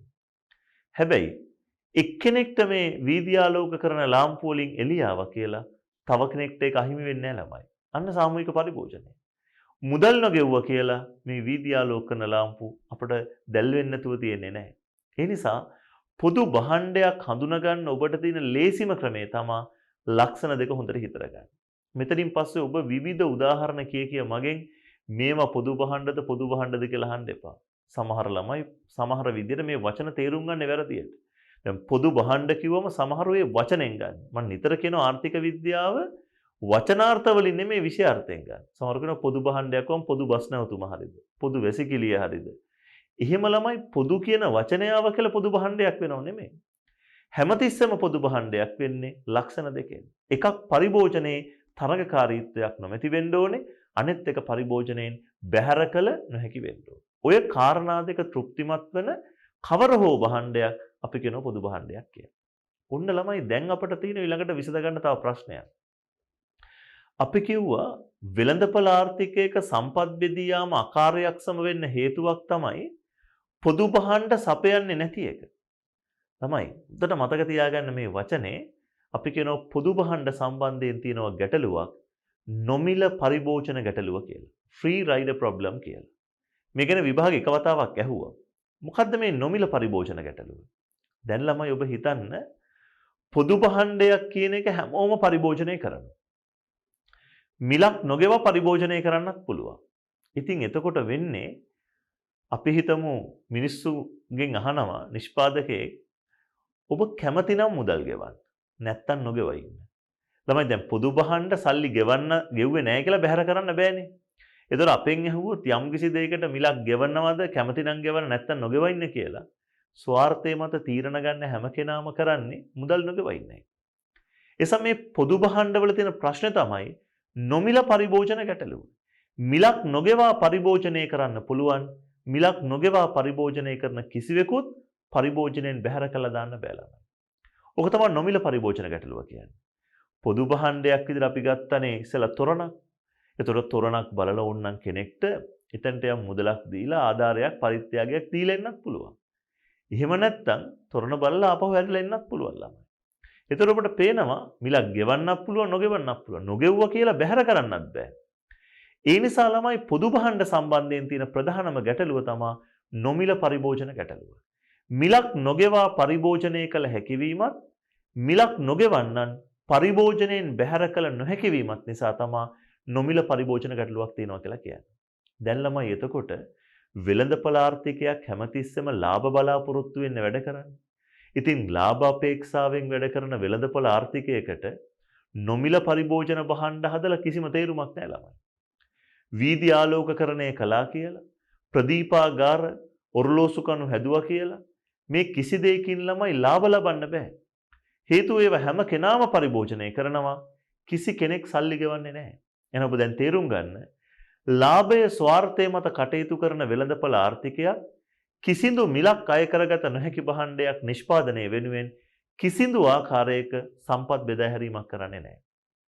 ඒ නිසා අපි කියනවා වෙළඳපොළ ආර්ථිකයක් තුල පොදු භාණ්ඩ නිෂ්පාදනය කිරීම සඳහා කිසිදු ආකාරයක සම්පත් බෙදා හැරීමක් කරන්නේ නැති නිසා පොදු භාණ්ඩ නිෂ්පාදනය වෙන්නේ නැහැ. නමුත් තාම ප්‍රශ්නයක් තියෙනවා ළමයි. වෙළඳපොළ ආර්ථිකයක් තුල පොදු භාණ්ඩ හදන්නේ කියන එක දැන් ඔබට පැහැදිලියි. හදන්නේ නැත්තේ නොමිල පරිභෝජන ගැටලුව නිසා. ඒක කොහොමද සම්පත් බෙදී යාමේ අකාර්යක්ෂමතාවක් වෙන්නේ? තමයි. පාරේ වීදි ආලෝක කරන ලාම්පු තියෙන එක වැදගත්ද නැද්ද කියලා මම ඔබෙන් ඇහුවොත් ඔබ කිය අනිවාර්යෙන් වැදගත්. නැත්නම් අපිට රාත්‍රී කාලේ පාරේ යන්න අමාරුයි. ජාතික ආරක්ෂාව රටකට වැදගත්ද නැද්ද කියලා මම ඔබෙන් ඇහුවොත් ඔබ කියයි කොච්චර ජාතික ආරක්ෂාව වටිනවද? රටක මිනිස්සුන්ට නිදහසේ හුස්මක් කරන් ජීවත් වෙන රටේ ජාතික ආරක්ෂාව වැදගත්. පරිසර ආරක්ෂණ වැඩසටහන් සුරක්ෂිත වැඩසටහන් කරන එක වැදගත්ද නැද්ද? ඉතා වැදගත්. ළමයි, එහෙනම් මේ කියපු පොදු භාණ්ඩ හදන එක වැදගත්ද නැද්ද කියන එකට උත්තරය ඉතා වැදගත්. නමුත් ප්‍රශ්නේ තියෙන්නේ පොදු භාණ්ඩ නිෂ්පාදනය කරන එක වැදගත් වුණාට කිසිම විදිහකට ඒවයින් ලාභයක් ගන්න බෑ, මිලක් අය කරන්න බැරි නිසා වෙළඳපොළ ආර්ථිකයක පුද්ගලික අංශය මේවා හදන්නේ නැහැ.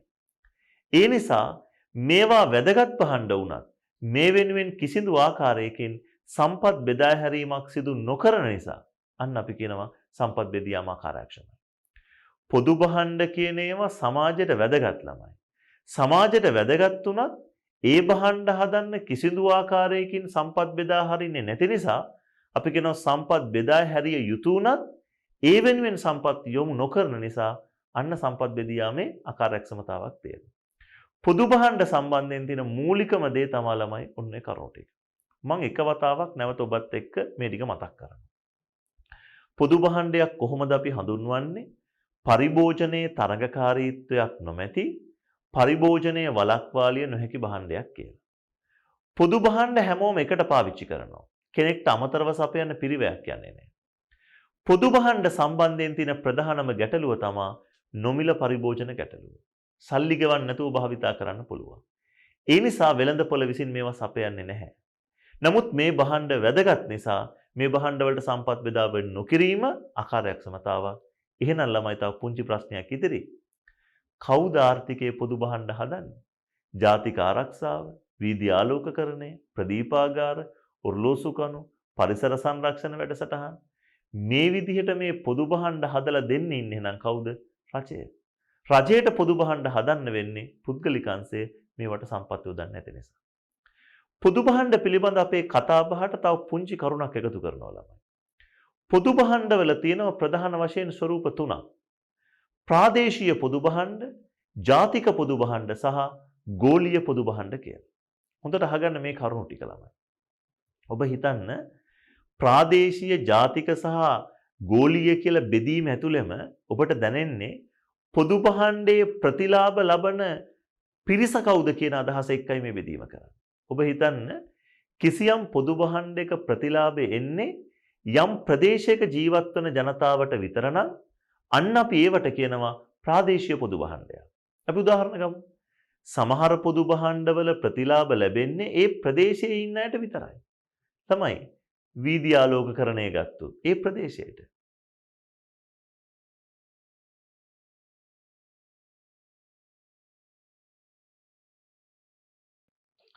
ඒ විතරක් නෙමෙයි ළමයි. ඔබ හිතන්න ඔරලෝසු කණුවක් වෙන්න පුළුවන්, ප්‍රදීපාගාරයක් වෙන්න පුළුවන්. ඒ දේවලුත් ප්‍රාදේශීය වශයෙන් තියෙන පොදු භාණ්ඩ. එසා ඒවා ප්‍රතිලාභ ලබන එක ඒ ප්‍රදේශයකට සීමා වෙනවා. ඒ නිසා අපි කියනවා ඒවා ප්‍රාදේශීය පොදු භාණ්ඩ කියලා. ජාතික පොදු භාණ්ඩ කියලා අපි සලකන්නේ හැම විටම යම් දේශ සීමාවක් තුල සියලු දෙනාට ප්‍රතිලාභ ලැබෙන ආකාරයේ පොදු භාණ්ඩ. දැන් ඔබ නිකන් හිතන්න රටක ජාතික ආරක්ෂාව. ජාතික ආරක්ෂාව කියද්දිම ළමයි ඔබට තේරෙනවා ඒකේ ප්‍රතිලාභ භුක්ති විඳින්නේ රටේ සියලු දෙනා. එතකොට රටක ජාතික ආරක්ෂාව අපි සලකන්නේ මේ ප්‍රාදේශීය පොදු භාණ්ඩයක් කියලා නෙමෙයි. ඒව ඇවිල්ලා ජාතික පොදු භාණ්ඩයක් විදිහට අපි සලකනවා. ප්‍රාදේශීය පොදු භාණ්ඩ අනිත් පැත්තෙන් ජාතික පොදු භාණ්ඩ. එතකොට මේ වෙන් කිරීම ඇතුළෙම තියෙන්නේ මේ කියන පොදු භාණ්ඩයේ ප්‍රතිලාභය කවුරු විසින්ද භුක්ති විඳින්නේ. ඒ අදහස තමයි ළමයි අපි මෙතන ගන්න. පරිසරය සුරක්ෂිත කිරීමේ කටයුත්තක ප්‍රතිලාභ මුළු රටටම එන්නේ ළමයි. ඒතර ඒව අපිට කියන්න පුළුවන් ජාතික මට්ටමේ පොදු භාණ්ඩ කියලා. ඔබ හිතන්න ගෝලීය පොදු භාණ්ඩ.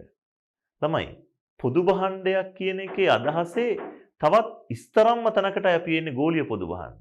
හේතුව එක ප්‍රදේශයක ඉන්න අයට එක රටක ඉන්න අයට නෙමෙයි. මුළු ලෝකෙම ඉන්න ජගත් ප්‍රජාවටම ප්‍රතිලාභ සැලසෙනවා නම් යම්කිසි පොදු භාණ්ඩකින් අපි ඒවට කියනවා ගෝලීය පොදු භාණ්ඩ. ඔබ හිතන්න යම්කිසි භාණ්ඩයක් තියෙනවා පරිභෝජන තරගයක් නැහැ. පරිභෝජනයෙන් වළක්වන්න බෑ. ඒ ප්‍රතිලාභ ලෝකවාසී සියලු දෙනාට ලැබෙනවා නම් අන්න අපි කියනවා ගෝලීය පොදු භාණ්ඩයක්. තමයි රටක ත්‍රස්තවාදය නැති කළා දානවා. තමයි ජාතික ආරක්ෂාවත් එක්ක රටේ සාමය ස්ථාපිත වෙනවා. ලෝක සාමය ස්ථාපිත වෙනවා. මෙන්න ඒවා. තමයි ත්‍රස්තවාදේ නැති කළා දාලා ලෝකේ සාමය ඇති කරනකොට ඒක මේ එක රටකට නෙමෙයි හැමෝටම ළමයි. ත්‍රස්තවාදේ නැති කරලා ලෝකයේ සාමය ස්ථාපිත වීමේ ප්‍රතිලාභ භුක්ති විඳින්නේ එක රටක් නෙමෙයි හැමෝම. ලංකාවේ LTT සංවිධානය අපි විනාශයට පත් කරලා ලංකාව තුල සාමය ස්ථාපිත වුණා වගේම LTT ක්‍රියාකාරකම් හරහා ලෝකෙට වෙන්න පුළුවන් හානියත් වැළකුණා.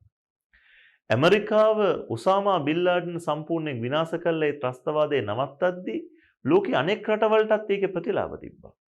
ඒ නිසා ඔබ තේරුම් ගන්න ඕනේ ගෝලීය පොදු භාණ්ඩයක් කියන එකෙන් හැමතිස්සෙම කියන්නේ ඒ පොදු භාණ්ඩයේ ප්‍රතිලාභ.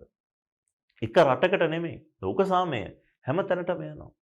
තමයි ඔබ හිතන්න විවිධ පැතිවලින් අපිට මෙවැනි දෙයක් කියන්න පුළුවන්. අපි හිතමු ලෝකේ නව දැනුමක් හොයා ගන්නවා. මේ දැනුම හැම කෙනෙක්ටම ලබා ගන්න පුළුවන් එකක් නම් මේවට ගාස්තුවක් අය කරන්නේ නැත්නම් ඒ දැනුමෙන් ලෝකේ හැම කෙනෙක්ට මේ අලුත් දැනුම හරහා ප්‍රතිලාභ සැලසෙනවා නම් අන්න අපි කියනවා ඒවා ගෝලීය වශයෙන් තියෙන පොදු භාණ්ඩ. අලුත් පරේෂණ කරලා ඒ හරහා හොයාගන්න දැනුම් සම්භාරයන්. ඒව ළමයි ගෝලීය පොදු භාණ්ඩ කියලා අපට ගන්න පුළුවන්. ඒ නිසා ඔබේ පැත්තෙන් විභාගේ සමහර තැන්වලදී අහලා තියෙනවා ප්‍රාදේශීයද ජාතිකද ගෝලීයද කියලා. ඒස ඔබ ළමයි ඉගෙන ගන්නකොට පොදු භාණ්ඩ කියන එක විතරක් ඉගෙනගෙන මදි. ඔබට දෙන පොදු භාණ්ඩය ඔබ හඳුනා ගන්න පොදු භාණ්ඩය ප්‍රාදේශීය එකක්ද ජාතික එකක්ද ගෝලීය මට්ටමේ එකක්ද කියන එක ගැන ඔබට ඉතා හොඳ අවබෝධයක් තිබිය යුතුයි. අපි පොදු භාණ්ඩ ගැන සාකච්ඡාව ඉතා දීර්ඝව කළා. ඒ අවසන් කරද්දී ළමයි මේ කතාවත් මෙතනටම සම්බන්ධ කළොත් හොඳයි කියලා මට හිතෙනවා. ඔබේ නිබන්ධනයේ නැති තව පුංචි දෙයක් මම මේකට එකතු කරනවා. අපි ළමයි කතා කළේ public goods ගෝලීය මේ අපි කතා කරේ public goods කියලා පොදු භාණ්ඩ කියන අදහස. ඒවා ප්‍රාදේශීය ජාතික සහ ගෝලීය වශයෙන් කතා කරා. තමයි මේ public goods කියන එකේ විරුද්ධ පැත්තක් තියෙනවා. අපි කියනවා public bads. අපි සිංහලෙන් ගන්නවා පොදු නීච භාණ්ඩ. ඔබ දන්නවා භාණ්ඩ නීච භාණ්ඩ. දැන් අපි මෙතනදී යන්නේ පොදු නීච භාණ්ඩ. ඔබ හොඳට අදහස ගන්න ළමයි. සමහර දේවල් නිසා අපි නීච භාණ්ඩයක් කියන නිතරම තෘප්තියක් ඇති නොකරන අතෘප්තියක් ඇති කරන දේවල් අනුපයෝගීතාවක් ඇති කරන දේවල් ලෝකයේ සමහරක් විට හැම රටකටම අනුපයෝගීතාවක් නැති කරන ඍණ තෘප්තියක් ඇති කරන අහිතකර ප්‍රතිඵල ගෙනත් දෙන භාණ්ඩ තියෙනවා. අන්න ඒවට අපි කියනවා පොදු නීච භාණ්ඩ. මම මේක මේ වෙලාවේ කතා කරන්නේ මේ කාල සීමාව තුළ අපි හැම කෙනෙක්ම එවැනි පොදු නීච භාණ්ඩකින් මේ වෙනකොට බැටකමින් පීඩාවට ලක් වෙමින් ඉන්නවා. මේ කොරෝනා වසංගතය. මීට කලින් මේ වගේ ඉබෝලා වසංගත මේ වගේ වසංගතාව ළමයි. මේ කොවිඩ් වසංගතයත් එක්කලා ලෝකේ හැමෝටම මේ ප්‍රශ්නේ තියෙනවා. දැන් ළමයි අර පරිභෝජනයේ තරගකාරීත්වයක් නැහැ කියලා අපි පොදු භාණ්ඩය කියන ලක්ෂණය මෙතනදී හඳුනගන්න එක්කෙනෙක්ට මේක හැදුනා කියලා අනික් කෙනාට හැදෙන්නේ නැතුව තියෙන්නේ. මේ වසංගතයේ ස්වභාවය ඒකයි. එක්කෙනෙක්ට කොවිඩ් වසංගතය හැදුනොත් කොවිඩ් රෝගය බෝ වුණොත් ඒකෙන් අපිට කියන්න බෑ තව කෙනෙක්ට හැදෙන්නේ නැහැ කියලා. තව කෙනෙක්ට හැදෙන්න පුළුවන්. මේක වසංගතයක් ලෙස පැතිරෙන්න පුළුවන්. සහ අපෙන් අහන්නේ අපි සල්ලි ගෙවලා දින වසංගතේ බෝ කරගන්න කියලා. එහෙම ළමයි අර අපි කියපු කොන්දේසි වල සම්බන්ධතාවයේ ප්‍රතිවිරුද්ධව මේ කියන්නේ. ලෝකේ හැම කෙනෙක් අතරම අද මේක පැතිරිලා යනවා. ලෝකේ හැම රටක්ම මේකෙන් පීඩාවටපත් වෙනවා. මෙන්න මේ වගේ දේවල් වලට අපි කියනවා පොදු නීච භාණ්ඩ කියලා. මේවා විතරක් නෙමෙයි.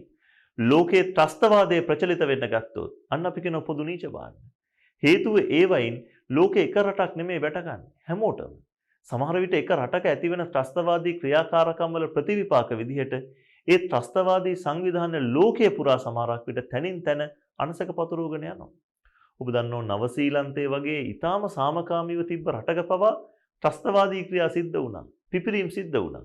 ඒ නිසා අපට මේ ත්‍රස්තවාදයේ වගේ දේවල් මේ වසංගත වගේ දේවල් නිතරම සලකන්න වෙනවා නීච භාණ්ඩ. හැබැයි අපි කියන්නේ ඒවට පොදු නීච භාණ්ඩ කියලා. ඒ වගේම තමයි ළමයි පරිසරයේ පැත්තෙන් වෙන දේවල්. ගෝලීය උණුසුම ඉහළ යන එක, ලෝකේ පරිසරික තුල්‍යතාවයට හානි වෙන හැම සිද්ධියක්ම පොදු නීච භාණ්ඩයක් කියලා අපි සලකනවා. මේ පොදු නීච භාණ්ඩ ගැන ඔබෙන් විභාගේ ප්‍රශ්න අහලා නැහැ ළමයි. හැබැයි විභාගේ ප්‍රශ්න නොහැවුවට ඔබ ඒවා දැනගෙන යන්න ඔබෙන් සමහරක් විට පළවෙනි වතාවට ඒ ප්‍රශ්නේ අහන්න පුළුවන්. එහෙනම් පොදු භාණ්ඩ පිළිබඳ සාකච්ඡාව අංග සම්පූර්ණ විදිහට අපි අවසන් කරනවා. පොදු භාණ්ඩයක් යන කුමක්ද? පොදු භාණ්ඩයේ ලක්ෂණ මොනවද? පොදු භාණ්ඩයට උදාහරණ අපි කතා කළා. පොදු භාණ්ඩවල තියෙන නොමිල පරිභෝජන ගැටලුව ඉගෙන ගත්තා. පොදු භාණ්ඩ සපයන්නේ නැත්තේ ඇයි පෞද්ගලික අංශය? ඇයි රජයට ඒවා සපයන්න වෙන්නේ කියලා අපි කතා කළා. පොදු භාණ්ඩයේ ස්වරූප තුන අපි ඉගෙන ගත්තා. ප්‍රාදේශීය පොදු භාණ්ඩ, ජාතික පොදු භාණ්ඩ සහ අනිත් පැත්තෙන් ගෝලීය පොදු භාණ්ඩ. ඒ විරුද්ධ පැත්ත විදිහට පොදු නීච භාණ්ඩ ගැන අපි අවසන් වශයෙන් කතා කළා.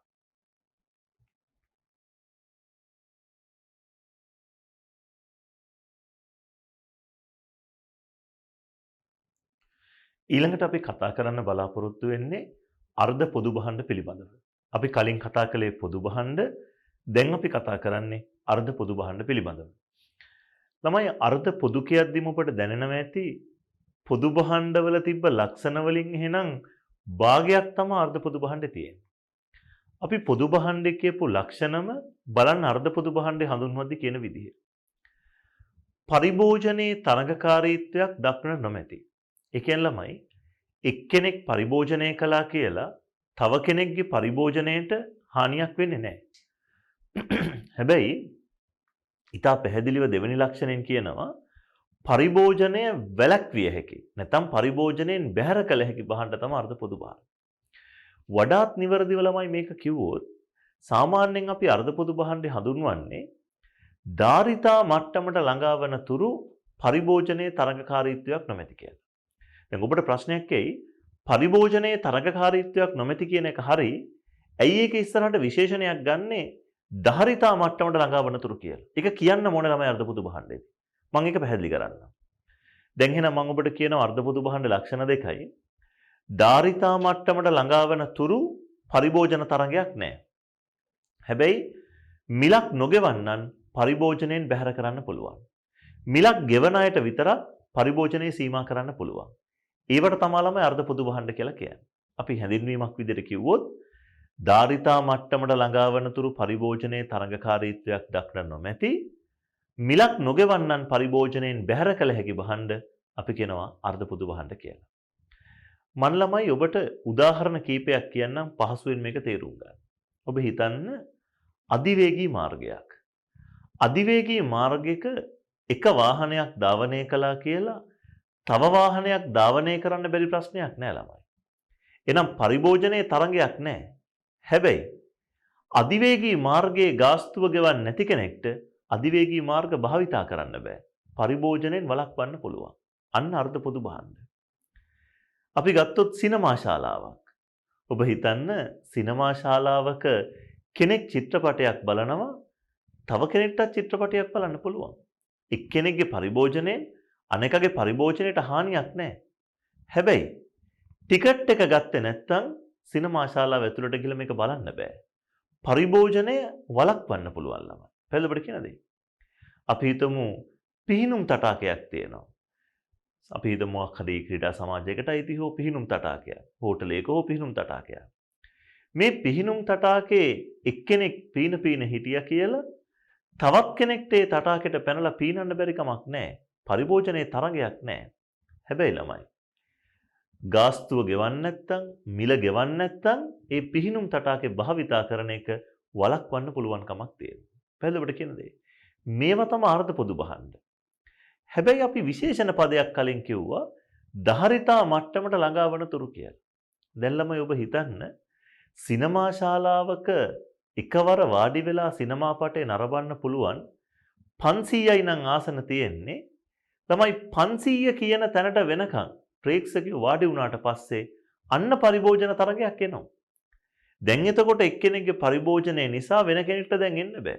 ඔබ දැකලා හවුස් ෆුල් කියලා බෝඩ් දානවා. එතකොට අන්න පරිභෝජනයේ තරගකාරී වෙනවා.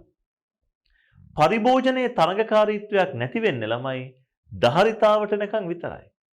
පිහිනුම් තටාකේ ඉන්න පුළුවන් 100 දෙනෙක්ට නම් 100 දෙනා ආවට පස්සේ පරිභෝජනයේ තරගකාරී ළමයි. ඒ නිසා අර්ධ පොදු භාණ්ඩයක් හඳුන්වද්දී අපි කියන්න ඕනේ දහරිතා මට්ටමට ළඟාවන තුරු පරිභෝජන තරගයක් නැහැ කියලා. එතකොට ඔබ සමහරක් විට එහෙනම් දහරිතා මට්ටමට ආවට පස්සේ පරිභෝජන තරගයක් තියෙනවනේ. ඔව්. එතකොට ඒක තවදුරටත් අර්ධ පොදු භාණ්ඩයක් නෙමෙයි. එතකොට අපි ඒවට කියනවා පෞද්ගලික භාණ්ඩ කියලා. අපි ඒ ගැන ඉදිරියේ වෙනම කතා කරමු. අර්ධ පොදු භාණ්ඩ කියන එකයි ඔබ මේ සාකච්ඡාව තුළ තේරුම් ගන්න ඕනේ. එතකොට මම ඔබට ඔය කිව්ව උදාහරණත් එක්කලා අර්ධ පොදු භාණ්ඩ ගැන ඔබට ඕනෑ තරම් උදාහරණ මවා ගන්න පුළුවන් ළමයි. වාහන නවත්තන කාර් පාක් එකක් ගත්තා. අර්ධ පොදු භාණ්ඩයක්. දහරිතා මට්ටමට ළඟා වෙනකන් වාහන පාක් එකේ අපි එක්කෙනෙක් වාහනේ නැවැත්තුවා කියලා අනේකට ප්‍රශ්නයක් නැහැ. හැබැයි සල්ලි ගෙව්වේ නැත්තම් ඒක නවත්තන්න බෑ ළමයි. අන්න අර්ධ පොදු භාණ්ඩයක්. පැහැදිලි ඔබට කියන දේ. අපි හිතමු අපි අර කිව්වනේ කලින් වෙසක් එකට තියෙන තොරණක් පොදු භාණ්ඩයක් කියලා. ඔබ දැකලා ඇති වෙසක් එකට සමහරක් විට කූඩු ප්‍රදර්ශනය කරනවා ආවරණය කළ වටපිටාව ටිකට් එකක් අරගෙන. එතකොට එක්කෙනෙක් කූඩුව බැලුවා කියලා අනෙක් කෙනාට බලන්න බැරි කමක් නැහැ. හැබැයි ටිකට් එක ගත්තේ නැත්තම් ඇතුළට ගිහිල්ලා ඒක බලන්න බෑ. ඔන්න ඔය સિદ્ધාන්තය තමයි ළමයි අර්ධ පොදු භාණ්ඩ කියන එකේ තියෙන්නේ. එතකොට අර්ධ පොදු භාණ්ඩයක ස්වභාවය තමයි දහරිතා මට්ටමට ළඟාවන තුරු පරිභෝජන තරගයක් නැහැ. හැබැයි මිලක් ගාස්තුවක් නොගෙවන්නන් පරිභෝජනයෙන් බැහැර කිරීමේ හැකියාවක් තියෙනවා. සමහර ඔබේ නිබන්ධනයේ තියෙන උදාහරණ ගත්තොත් ඔය මුහුදු වෙරළ වෙන්න පුළුවන්, පොලිස් සේවා වෙන්න පුළුවන්. එහෙම සමහර උදාහරණ කියවද්දී ඔබට සමහර විට ලංකාව ගැන හිතලා ඒ උදාහරණ වල දෝෂයක් තියෙනවද කියලා හිතෙන්න පුළුවන්. නමුත් විවිධ රටවල් වල තත්ත්වයන් සලකලා අපිට ඒ උදාහරණ සියල්ල ගන්න පුළුවන්. ඔබ මම නැවත කියනවා හැම විටම මේ භාණ්ඩ හඳුනා ගන්න උදාහරණයක් කිව්වම අවබෝධය වැඩි කරගන්න පහසුවක් හදාගන්න. හැබැයි ඒව කටපාඩම් කරන්න එපා. පාඩම් කරන්න ඕනේ හැමතිස්සෙම ලක්ෂණ ළමයි. අර්ධ පොදු භාණ්ඩයේ ලක්ෂණය තමයි ධාරිතා මට්ටමට ළඟාවන තුරු පරිභෝජනයේ තරගයක් නොමැති පරිභෝජනයෙන් බැහැර කළ හැකි භාණ්ඩ. ළමයි මතකම ඇතුව ඔබ කියන්න ඕනේ අර්ධ පොදු භාණ්ඩ හඳුන්වනකොට ධාරිතා මට්ටමට ළඟාවන තුරු කියන වචනේ. ඒක නොකියුවොත් ඒ කතාව සම්පූර්ණ කතාවක් බවට පත් වෙන්නේ නැහැ. ඊළඟට ඔන්න පොඩ්ඩක් මේ කතාවත් ඔබ හොඳින් හිතන්න. අර්ධ පොදු භාණ්ඩ වගේ දේවල් සම්බන්ධයෙන් ළමයි ගැටලුවක් තියෙනවා. ඒ ගැටලුවට අපි කියනවා අකාර්යක්ෂම බැහැර කිරීමක් කියලා. දැන් මෙන්න මෙහෙම සිද්ධියක් ළමයි ඔබ හිතන්න. අර්ධ පොදු භාණ්ඩයක ධාරිතා මට්ටමට ළඟා වෙනකන් පරිභෝජනයේ තරගයක් නැහැනේ. ඒ කියන්නේ එක්කෙනෙක් පරිභෝජනය කළා කියලා අනෙකගේ පරිභෝජනයට හානියක් නැහැ. අධිවේගී මාර්ගයක මගේ වාහනේ මම අරන් යනවා තව කෙනෙක්ටත් අරන් යන්න පුළුවන්. හැබැයි අධිවේගී මාර්ගය මම භාවිතා කරද්දී තව කෙනෙක් භාවිතා කළා කියලා අමතර පිරිවැයක් නැහැ ළමයි. ආන්තික පිරිවැයක් නැහැ ධාරිතා මට්ටමට එනකන්. ධාරිතා මට්ටමට ආවම ඕන එක විශාල කරන්න ගිය පිරිවැයක් එන්න පුළුවන්. නැත්තම් පිරිවැයක් නැහැ. හැබැයි එතකොට යම්කිසි පාරිභෝගිකයෙක් කල්පනා කරනවා මෙහෙම. ධාරිතා මට්ටමට ළඟාවන තුරු පරිභෝජනයේ තරගයක් නැහැ කියන්නේ ආන්තික පිරිවැයක් අලුතින් එන්නේ නැහැ. එතකොට යම් භාණ්ඩයක් නිෂ්පාදනය සඳහා දරපු ආන්තික පිරිවැයට වඩා ඉහළ මිලක් ගෙවන්න සමහරක් විට පාරිභෝගිකයා කැමතියි. හැබැයි මේවා සපයන නිෂ්පාදකයෝ ආන්තික පිරිවැයට වැඩි ලාභ තියාගත්ත විශාල මිලක් අය කරනවා. හැබැයි එතකොට පරිභෝගිකයා හිතනවා ඇයි අපි එච්චර ගාණක් ගෙවන්නේ? මෙතන සාමූහික පරිභෝජනයක් තියෙනවා. මම පරිභෝජනය කළා කියලා විශේෂයෙන් පිරිවැයක් නැහැ. එතකොට නිෂ්පාදකයා අය කරන මිලට වඩා අඩු ආන්තික පිරිවැයට වඩා වැඩි මිලක් ගෙවන්න කැමති පාරිභෝගිකයන්ව මේ පරිභෝජනයෙන් බැහැර කරනවා ළමයි. කෙනෙක් හයිවේ එකේ යද්දී අපි තුන් රුපියල් 300ක් ගෙවන්න ඕනේ. එයා හිතනවා මට ඉදිරියෙන් ගිය වාහනේ 300ක් ගෙව්වා. මමත් පාවිච්චි කළා කියලා අලුත් පිරිවැයක් නැත්තම් මමත් 300ක් ගෙවන්නේ ඇයි? සිනමා පටේ මම නරඹන රුපියල් 500ක ටිකට් එකක් ගත්තා. අනිත් අයත් 500ක් දීලා ගත්තා. නමුත් එහෙම එක්කෙනෙක් වැඩි වුණා කියලා අලුත් පිරිවැයක් නැහැ. එතකොට සමහර පාරිභෝගිකයෝ හිතන දේ තමා එහෙනම් අපි ගෙවන්න ඕනේ මේ නිෂ්පාදකයා කියන ගානට වඩා අඩු ගාණක් නේ. නමුත් එහෙම හිතුවට නිෂ්පාදකයා අය කරන ගාන ඊට වඩා වැඩි. ඒ නිසා යම් පිරිසක් නිෂ්පාදකයා අය කරන මිලට වඩා අඩු මිලක් ගෙවන්න කැමති. හැබැයි ආන්තික පිරිවැයට වැඩි මිලක් ගෙවන්න කැමති පිරිස් ඉන්නවා මේ පරිභෝජයෙන් වලකින්. ඒ නිසා වුන් සමහරක් විට හයිවේ පාවිච්චි නොකර ඉන්න පුළුවන්. අපි කියනවන්නේ ඒකට අකාර්යක්ෂම බැහැර කිරීම. අර්ධ පොදු භාණ්ඩ සම්බන්ධයෙන් තියෙන්න පුළුවන් කියලා. ඒ වගේම තමයි ළමයි අර්ධ පොදු භාණ්ඩ වගේ දේවල් සපයනකොට සමහර අර්ධ පොදු භාණ්ඩවල ටිකක් ලොකු පිරිවැයන් යන නිසා මේවට පුද්ගලික අංශය එනවා අඩුයි. දැන් අධිවේගී මාර්ගවල උනත් ඒ தත්ත්වය අපි දැක්කා. ඒක සමහරක් විට ඒවත් සපයන රජයට මැදිහත් වෙන්න වෙන අවස්ථා තියෙනවා. අර්ධ පොදු භාණ්ඩ සම්බන්ධයෙන් පවතින ප්‍රශ්නේ තමයි අකාර්යක්ෂම බැහැර කිරීම නිසා මේවායේ පරිභෝජනය අඩුවෙන් තියෙන්නේ. එසා මේවායේ පරිභෝජනය දිරිමත් කරන්න සිද්ධ වෙනවා. අකාර්යක්ෂම බැහැර කිරීම තුළ පරිභෝජනය අඩු වෙලා තියෙන්නේ. ඒක තමයි අර්ධ පොදු භාණ්ඩ සම්බන්ධයෙන් පවතින මූලික ගැටලුව. ඔබ මේ අර්ධ පොදු භාණ්ඩයේ සම්බන්ධ ලක්ෂණ දෙක ඉතා හොඳින් මතක තබා ගත යුතුයි. ධාරිතා මට්ටමට ළඟා වනතුරු පරිභෝජන තරගයක් නොමැති. හැබැයි පරිභෝජනය වළක්වාලිය හැකි භාණ්ඩ විදියටයි අර්ධ පොදු භාණ්ඩ අපි හඳුනාගත යුත්තේ.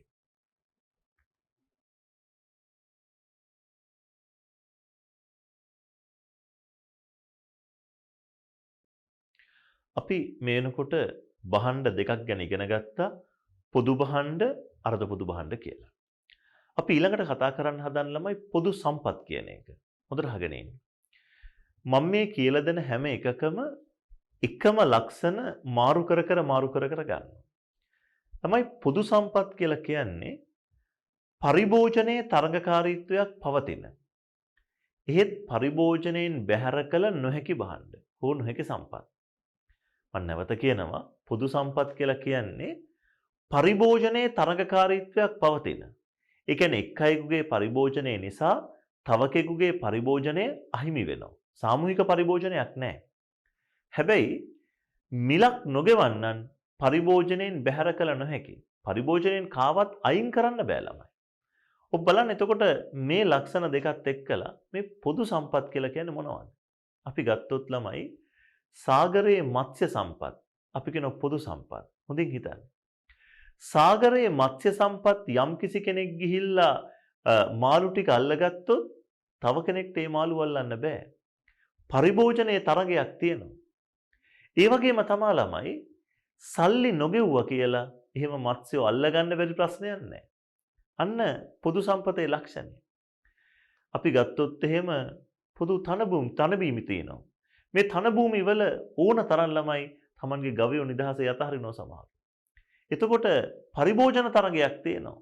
යම් ගවයන් පිරිසක් තන කෑවට පස්සේ එතන තව කෙනෙක්ට කන්න දෙයක් නැහැ. හැබැයි මිලක් ගාස්තුවක් නොගෙවන්නන් බැහැර කරනවා කියලා එකක් ඒවයි නැහැ.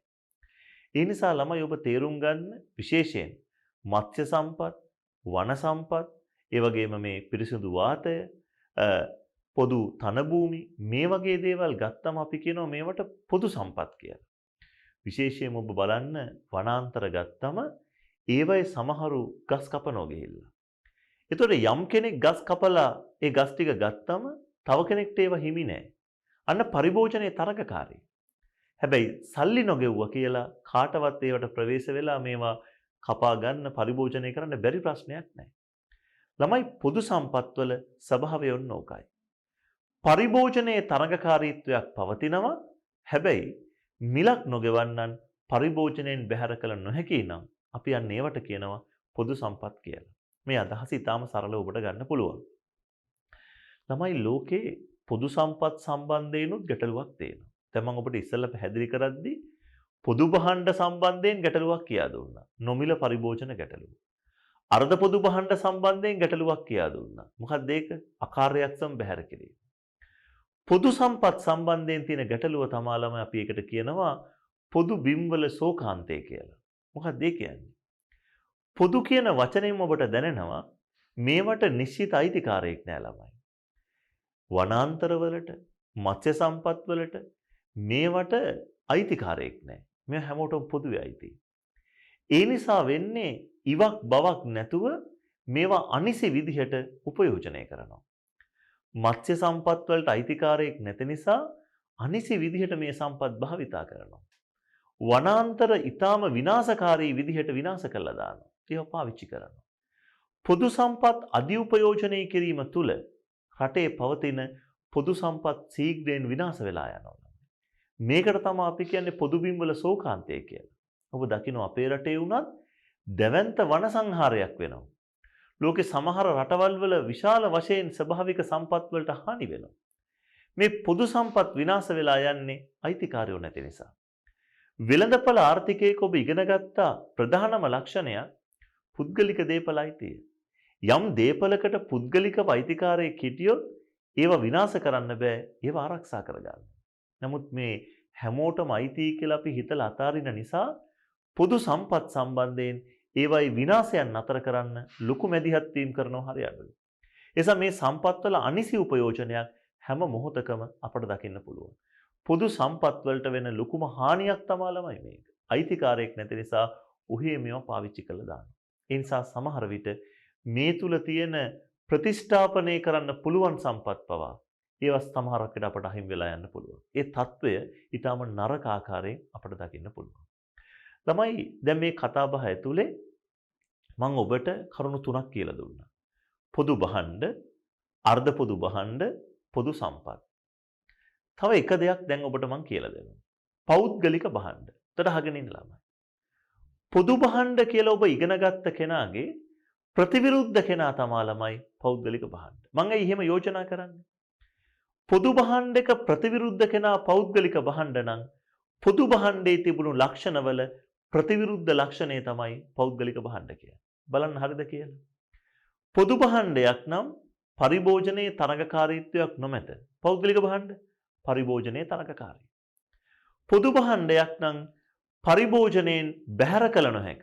පෞද්ගලික භාණ්ඩයක් නම් පරිභෝජනයෙන් බැහැර කරන්න පුළුවන්. එහෙනම් ළමයි පරිභෝජනයේ තරඟකාරීත්වයක් පවතින මිලක් නොගෙවන්නන් පරිභෝජනයෙන් බැහැර කළ හැකි සියලු භාණ්ඩ වලට අපි කියනවා පෞද්ගලික භාණ්ඩ කියලා.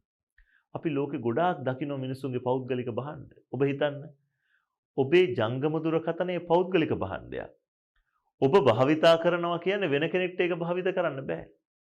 ඒ වගේම මිලක් ගෙවලා තමයි ඔබ ඒක ගත්තේ. මිලක් නොගෙන කෙනෙක් ඒකෙන් බැහැර කරන්න පුළුවන්. මේවා පෞද්ගලික භාණ්ඩ. අපි හැම කෙනාම පාවිච්චි කරන ඇඳුම් පැළඳුම් යාන වාහන අපි කන බොන දේවල් අපේ සියලු දේවල් ගොඩක් අයිතමයන් ගත්තොත් මේවා පෞද්ගලිකයි. එක් අයෙකුගේ පරිභෝජනයෙන් තවත් අයෙකුගේ පරිභෝජනය සීමා කරනවා. එක්කෙනෙක්ගේ භාණ්ඩ ගත්තොත් වෙන කෙනෙක්ට ගන්න බෑ. සල්ලි ගෙවන්න නැත්නම් ඒ භාණ්ඩ ගන්න බෑ. අන්න පරිභෝජනය වළක්වන්න පුළුවන්. ඕවා තමයි අපි දකින්නේ පෞද්ගලික භාණ්ඩ කියලා. තමයි පෞද්ගලික භාණ්ඩ ඇතුලේ ඉතා විශාල වශයෙන් ඔබට විවිධ වර්ගයේ භාණ්ඩ හඳුනා ගන්න පුළුවන්. අපි ඒක ගැන ඉදිරියේදී සාකච්ඡා කරමු.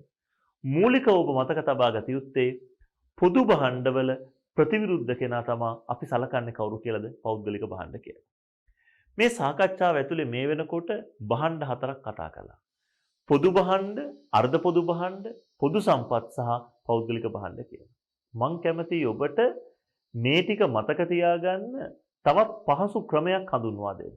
අපි පුංචි සටහනක් හදමු. මේ ටික මතක තියාගන්න පහසුවෙන් ඔබට පාඩම් කරගන්න පුළුවන් වෙන විදිහ.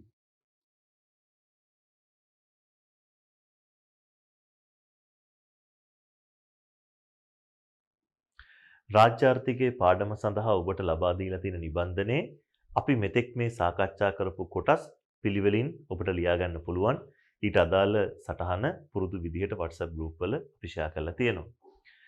නමුත් මේ සටහන කොපමණ ලිව්වත් මේ කරුණු හතර මතක තියාගන්න ඔබට පහසුම ක්‍රමය තමයි මේවා සම්බන්ධ වෙන විදිහ හිතන එක ළමයි. මේ බලන්න. අපි කාරණා දෙකක් එක්ක තමයි මේ හතර දෙනා ගැන කතා කළේ. එකක් අපි ගත්තේ පරිභෝජන තරඟකාරීත්වය. එතකොට පරිභෝජන තරඟකාරීත්වය කියන එක යටතේ ළමයි අපි පුංචි බෙදීමක් කරනවා. පරිභෝජන තරඟකාරීත්වයක් ඇත සහ නැත කියලා. පරිභෝජන තරඟකාරීත්වයක් ඇත, අනිත් පැත්තේ නැත. අපිට ඒ වගේම බෙදීමක් මේ පැත්තටත් කරන්න පුළුවන්. අපි ලියනවා පරිභෝජනයෙන් බැහැර කිරීම. පරිභෝජනයෙන් බැහැර කිරීම. බැහැර කරන්න පුළුවන්ද බැරිද කියලා අපි ගන්නවා.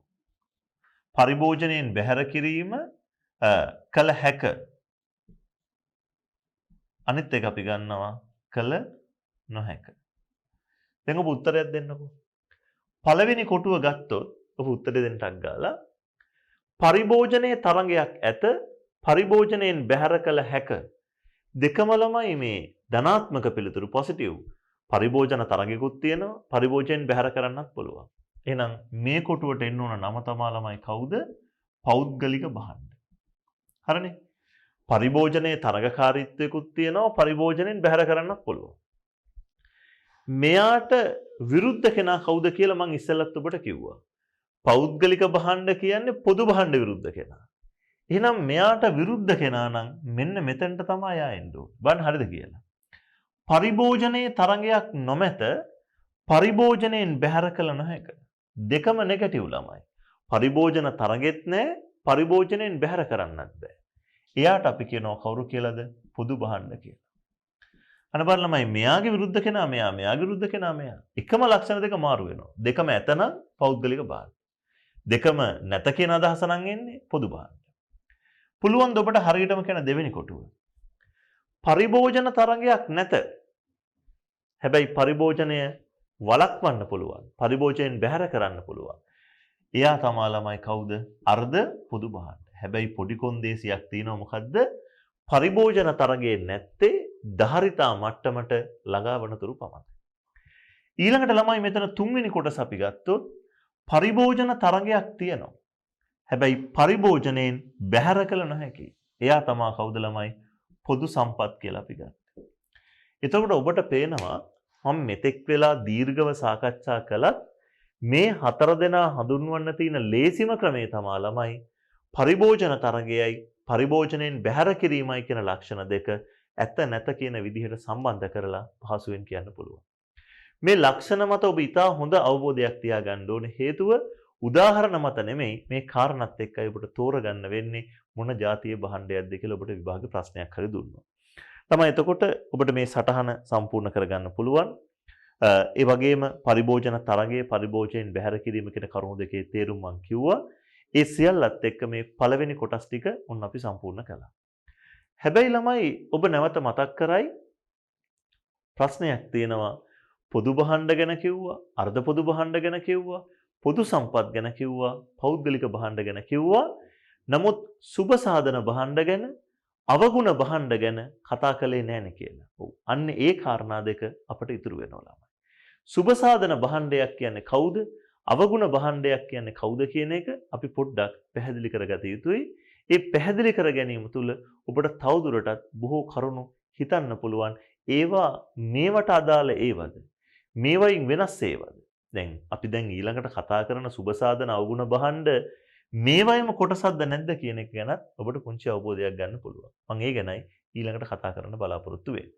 ඔබ හිතන්න ළමයි අපි දැන් මෙතන මේ සඳහන් කරපු පෞද්ගලික භාණ්ඩ කියන වර්ගය ගත්තම පරිභෝජන තරංගයක් තියෙනවා. ඒ වගේම තමයි පරිභෝජනයෙන් බැහැර කරන්න පුළුවන්. අන්නේ පෞද්ගලික භාණ්ඩ ගණයට වැටෙන භාණ්ඩ වර්ග දෙකක් විදිහට තමා ළමයි. මෙයාගේ වැටෙන භාණ්ඩ වර්ග දෙකක් විදිහට තමා අපි කතා කරන්න හදන්නේ ඊළඟට සුබ සාධන භාණ්ඩ සහ අවගුණ භාණ්ඩ කියන දෙන්න. සමහර විට එකවරම ඔබට ගැටලුවක් එන්න පුළුවන්. සුබ සාධන අවගුණ භාණ්ඩ කොහොමද පෞද්ගලික භාණ්ඩ වෙන්නේ? සමහර විට ඔබ ඒවා හිතන්න පුළුවන් ඒවා පොදු භාණ්ඩ වෙන්න බැරිද? මේ ගැටලු විසඳමින් අපි අවගුණ හා සුබ සාධන භාණ්ඩ ගැන ඊළඟට සාකච්ඡා කරමු.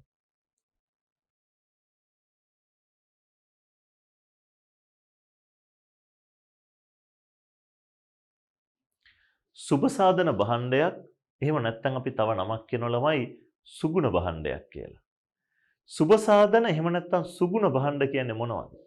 ඔබ දන්නවා ಗುಣ කියන එකට මේ සු කියන එක එකතු කරලා සුගුණ වුණාම වෙන්නේ මේ ಗುಣ වැඩි කියන අදහසක් සමහරු ගන්නවා. නමුත් මම නැවත නැවතගෙන අපි වචනාර්ථ වලට වඩා විෂයාර්ථය ගැන හිතුවොත් සුබසාධන භාණ්ඩයක් සුගුණ භාණ්ඩයක් කියන එකේ අදහස වෙන්නේ ළමයි කිසියම් භාණ්ඩයක ප්‍රතිලාභ ඒ භාණ්ඩය පරිභෝජනය කරන තැනැත්තාට වගේම සමාජයේ සෙසු බාහිර පාර්ශවයන්ටත් ලැබෙනවා නම් අපි කියනවා බාහිර ප්‍රතිලාභයන් ජනනය කරනවා නම් අන්න ඒබඳු භාණ්ඩයක් තමයි සුබසාධන භාණ්ඩයක් කියලා කියන්නේ. ඒක පොදින් හිතන්න යම් කිසි භාණ්ඩයක් පරිභෝජනය කිරීමෙන් ඒ භාණ්ඩය පරිභෝජනය කරන කෙනාට කොහොමඩත් ප්‍රතිලාභයක් ලැබෙනවා. ඒ භාණ්ඩේ පරිභෝජනය කරන කෙනාට විතරක් නෙමෙයි එමගින් බාහිර සමාජයටත් ප්‍රතිලාභ උදා කරනවා නම් අන්න අපි ඒවට තමයි කියන්නේ සුබසාධන භාණ්ඩ කියලා. කෙටියෙන් අපි කියනවා පරිභෝජනයේ හැමතිස්සෙම බාහිර ප්‍රතිලාභ ජනනය කරන භාණ්ඩ සුබසාධන භාණ්ඩ නැත්නම් සුගුණ භාණ්ඩ කියලා. ඔබ හොඳින් කල්පනා කළ යුතු දෙයක් තියෙනවා ළමයි. සුගුණ භාණ්ඩයක් එහෙම නැත්නම් සුබසාධන භාණ්ඩයක් කියන එකේ විශේෂ වචනේ මම එළියට ගත්තා බාහිර ප්‍රතිලාභ ජනනය කරනවා. හැබැයි ළමයි හැම සුගුණ භාණ්ඩයක් කියන්නෙම පෞද්ගලික භාණ්ඩයක්. එසා සුගුණ භාණ්ඩයක ලක්ෂණ ඇතුලේ පරිභෝජනයේ තරඟකාරීත්වයක් පවතී කියන එක පරිභෝජනයෙන් බැහැර කළ හැකි කියන ලක්ෂණය අනිවාර්යයෙන්ම තියෙනවා. හැබැයි අනෙකුත් පෞද්ගලික භාණ්ඩ වලින් සුගුණ භාණ්ඩය වෙන්කොට දැක්විය හැකි වෙන්නේ එම භාණ්ඩයේ පවතින සුවිශේෂී ලක්ෂණයේ විදිහට බාහිර ප්‍රතිලාභ ජනනය කිරීම කියන කරුණ ළමයි. දැන් අපි උදාහරණ කීපයක් ගත්තොත් ඔබට පහසුවෙන් තේරුම් ගන්න හොඳම සුබසාධන භාණ්ඩයක් තමයි ළමයි ලෝකේ තියෙන අධ්‍යාපනය. ඔබ හිතන්න ඔබ මේ ලබන්නේ අධ්‍යාපනය. මේවා සුබසාධන භාණ්ඩ ළමයි. ඔබ ඉගෙන ගැනීම තුලින් ඔබට ප්‍රතිලාභ ලැබෙනවා. අපි ඒකට කියනවා පෞද්ගලික ප්‍රතිලාභය. හැබැයි ඔබ ඊටා හොඳින් ඉගෙනීම හරහා ඔබ මේ සමාජයට හොඳ දැනුමක් බුද්ධිමත් කෙනෙක් විදිහට එළියට ඇවිල්ලා සමහරකට ඔබේ දැනුමෙන් බොහෝ දේවල් කරනවා. ඔබ ඉගෙනගත් කෙනෙක් වීම නිසාම මේ සමාජයට නරකක් නොකර මිනිසුන්ට අයහපතක් නොකර ඔබ යහපත්ව ඉන්නවා. ඔබේ උගත්කම් හරහා අනිත් අයටත් ප්‍රතිලාභ ඔබ ලබා දෙනවා. අධ්‍යාපනය තුලින් ළමයි පරම්පරා ගණනාවකට ප්‍රතිලාභ උදා වෙනවා. අපි සාමාන්‍යයෙන් කියන්නේ පාසලක් විවෘත කරනවා කියන්නේ හිරගෙවල් 1000ක් වහනවා වගේ කියලා. අධ්‍යාපනය කියලා කියන්නේ තරම් ප්‍රබල සුබසාධන භාණ්ඩයක්. නෙල්සන් මැන්ඩෙලා මහත්මයා කිව්වේ ලෝකේ වෙනස් කරන්න තියෙන හොඳම අවි අධ්‍යාපනය කියලා. ඒකට හේතුව අධ්‍යාපනය තුළින් අධ්‍යාපනය ලබන කෙනා වගේම බාහිර සමාජයත් ප්‍රතිලාභ ලබනවා. ඔබ සරලව හිතන්න ඔබ හොඳින් ඉගෙනගෙන ඔබ විශ්වවිද්‍යාලේ ගිහිල්ලා ඔබ යම් අධ්‍යාපනික මට්ටමකින් උඩට එනකොට සමහර විට ඔබ නිසා ඔබේ ගමේ අයටත් උදව් තියෙනවා. ඔවුන් දැනුමුතුකම් ගන්නවා ඔබේ. ඔබ සමහරක් විට ඔබ දන්න හඳුනන අයට උදව් කරන අධ්‍යාපනයට. මේ සියල්ල මේකේ තියෙන බාහිර ප්‍රතිලාභ. ඔන්න සුබසාධන භාණ්ඩ ළමයි. තව පැත්තක් අපි ගන්නවා සෞඛ්‍ය. ලෝකේ තියෙන හොඳම සුබසාධන භාණ්ඩ දෙක මේ දෙක ළමයි. අධ්‍යාපනයේ සෞඛ්‍යය. සෞඛ්‍ය පැත්තෙන් අපි ගත්තොත් ඔබ යහපත් සෞඛ්‍ය පුරුදු භාවිතා කරමින් කටයුතු කරන එක ඉතා වැදගත් සුබසාධන භාණ්ඩයක්. දැන් ළමයි ඒක සුබසාධන භාණ්ඩයක් විදිහට ඔබට තේරුම් ගන්න හොඳ කාල වටපිටාවක් මේ දිනවල තියෙනවා. ඔබ හිතන්න කවුරු හරි කෙනෙක් අපි හිතමු වැක්සින් එක භාවිතා කරලා තියෙනවා. කොවිඩ් වැක්සින් එක අරගෙන තියෙනවා. එයා ඒ වැක්සින් එක ගන්න එකෙන් එයාට ප්‍රතිලාභයක් තියෙනවා. එකක් තමයි කොවිඩ් රෝගෙන් එයාට පීඩාවක් ඇති වෙන්නේ නැහැ. ඒ විශාල සම්භාවිතයක් තියෙනවා බොන වෙන්න. එයා වැක්සින් එක ගන්න නිසා එයාගෙන් තව කෙනෙක්ට මේක සමහරක් විට බෝ වෙන්න තියෙන ඉඩකඩ අඩු වෙන්න පුළුවන්. එතකොට ළමයි අන්න කෙනෙක්ගේ පරිභෝජනයක් තුළින් එයාට වගේම අනිත් අයට ප්‍රතිලාභ තියෙනවා. අපි හිතමු මේ දවස්වල අනිත් පැත්තෙන් ඩෙන්ගු ප්‍රශ්නයක් රටේ තියෙනවා. අපි යහපත් සෞඛ්‍ය පුරුදු භාවිතා කරලා අපේ වතු පිටි පිරිසිදුව තියාගත්තොත් ඒකෙන් අපට ප්‍රතිලාභ තියෙනවා. ඒ වගේම පිටේ ඉන්න අයටත් තියෙනවා. හොඳ සෞඛ්‍ය පැත්ත ළමයි කොහොමදත් සුබසාධන භාණ්ඩයක්. ඔබ හිතන්න ලංකාවේ මේ සෞඛ්‍ය සේවා නිසා විශාල වශයෙන් මේ රෝගයට පීඩාවට ලක් වෙන මිනිස්සුන්ට බෙහෙත් දීලා කොහොම හරි සෞඛ්‍ය පහසුකම් දීලා සුවපත් කරගන්න. එහෙම සුවපත් කිරීම ඇතුලේ ඔවුන්ට වගේම එහෙම සුවපත් වෙලා වුන් එළියට එනකොට බාහිර සමාජයට ප්‍රතිලාභ තියෙනවා. ඒ නිසා මේ අධ්‍යාපනය සෞඛ්‍ය වගේ දේවල් ඊටාම වැදගත් සුබසාධන භාණ්ඩ. ලෝකේ බොහෝ රටවල ආණ්ඩු තමන්ගේ රටවැසියන්ට අධ්‍යාපනය හා සෞඛ්‍ය බොහෝ විට නොමිලේ දෙන්න උත්සාහ කරනවා. ඒ නිසාම සමහරු මේවා අර්ථ දක්ව ගන්නවා අධ්‍යාපනය සෞඛ්‍ය වගේ දේවල් සුබ සාධන භාණ්ඩ වෙන්න පුළුවන්. හැබැයි ඒවා පොදු භාණ්ඩ නේද කියලා. තමයි හොඳට මතක තියාගන්න. සුබ සාධන භාණ්ඩ සියල්ලම අයිති වෙන්නේ පෞද්ගලික භාණ්ඩ ගණයට. ඒකට හේතුව මේකයි ළමයි. සෞඛ්‍ය වෙන්න පුළුවන්. අධ්‍යාපනය වෙන්න පුළුවන්. ඒ සියල්ල ළමයි පරිභෝජනයේ තරඟකාරීත්වයක් තියෙන භාණ්ඩ. පරිභෝජනයෙන් බැහැර කරන්න පුළුවන් භාණ්ඩ. කොහොමද ඒක වෙන්නේ? අපි අන්න ඒ ගැන තවදුරටත් කතා කරමු.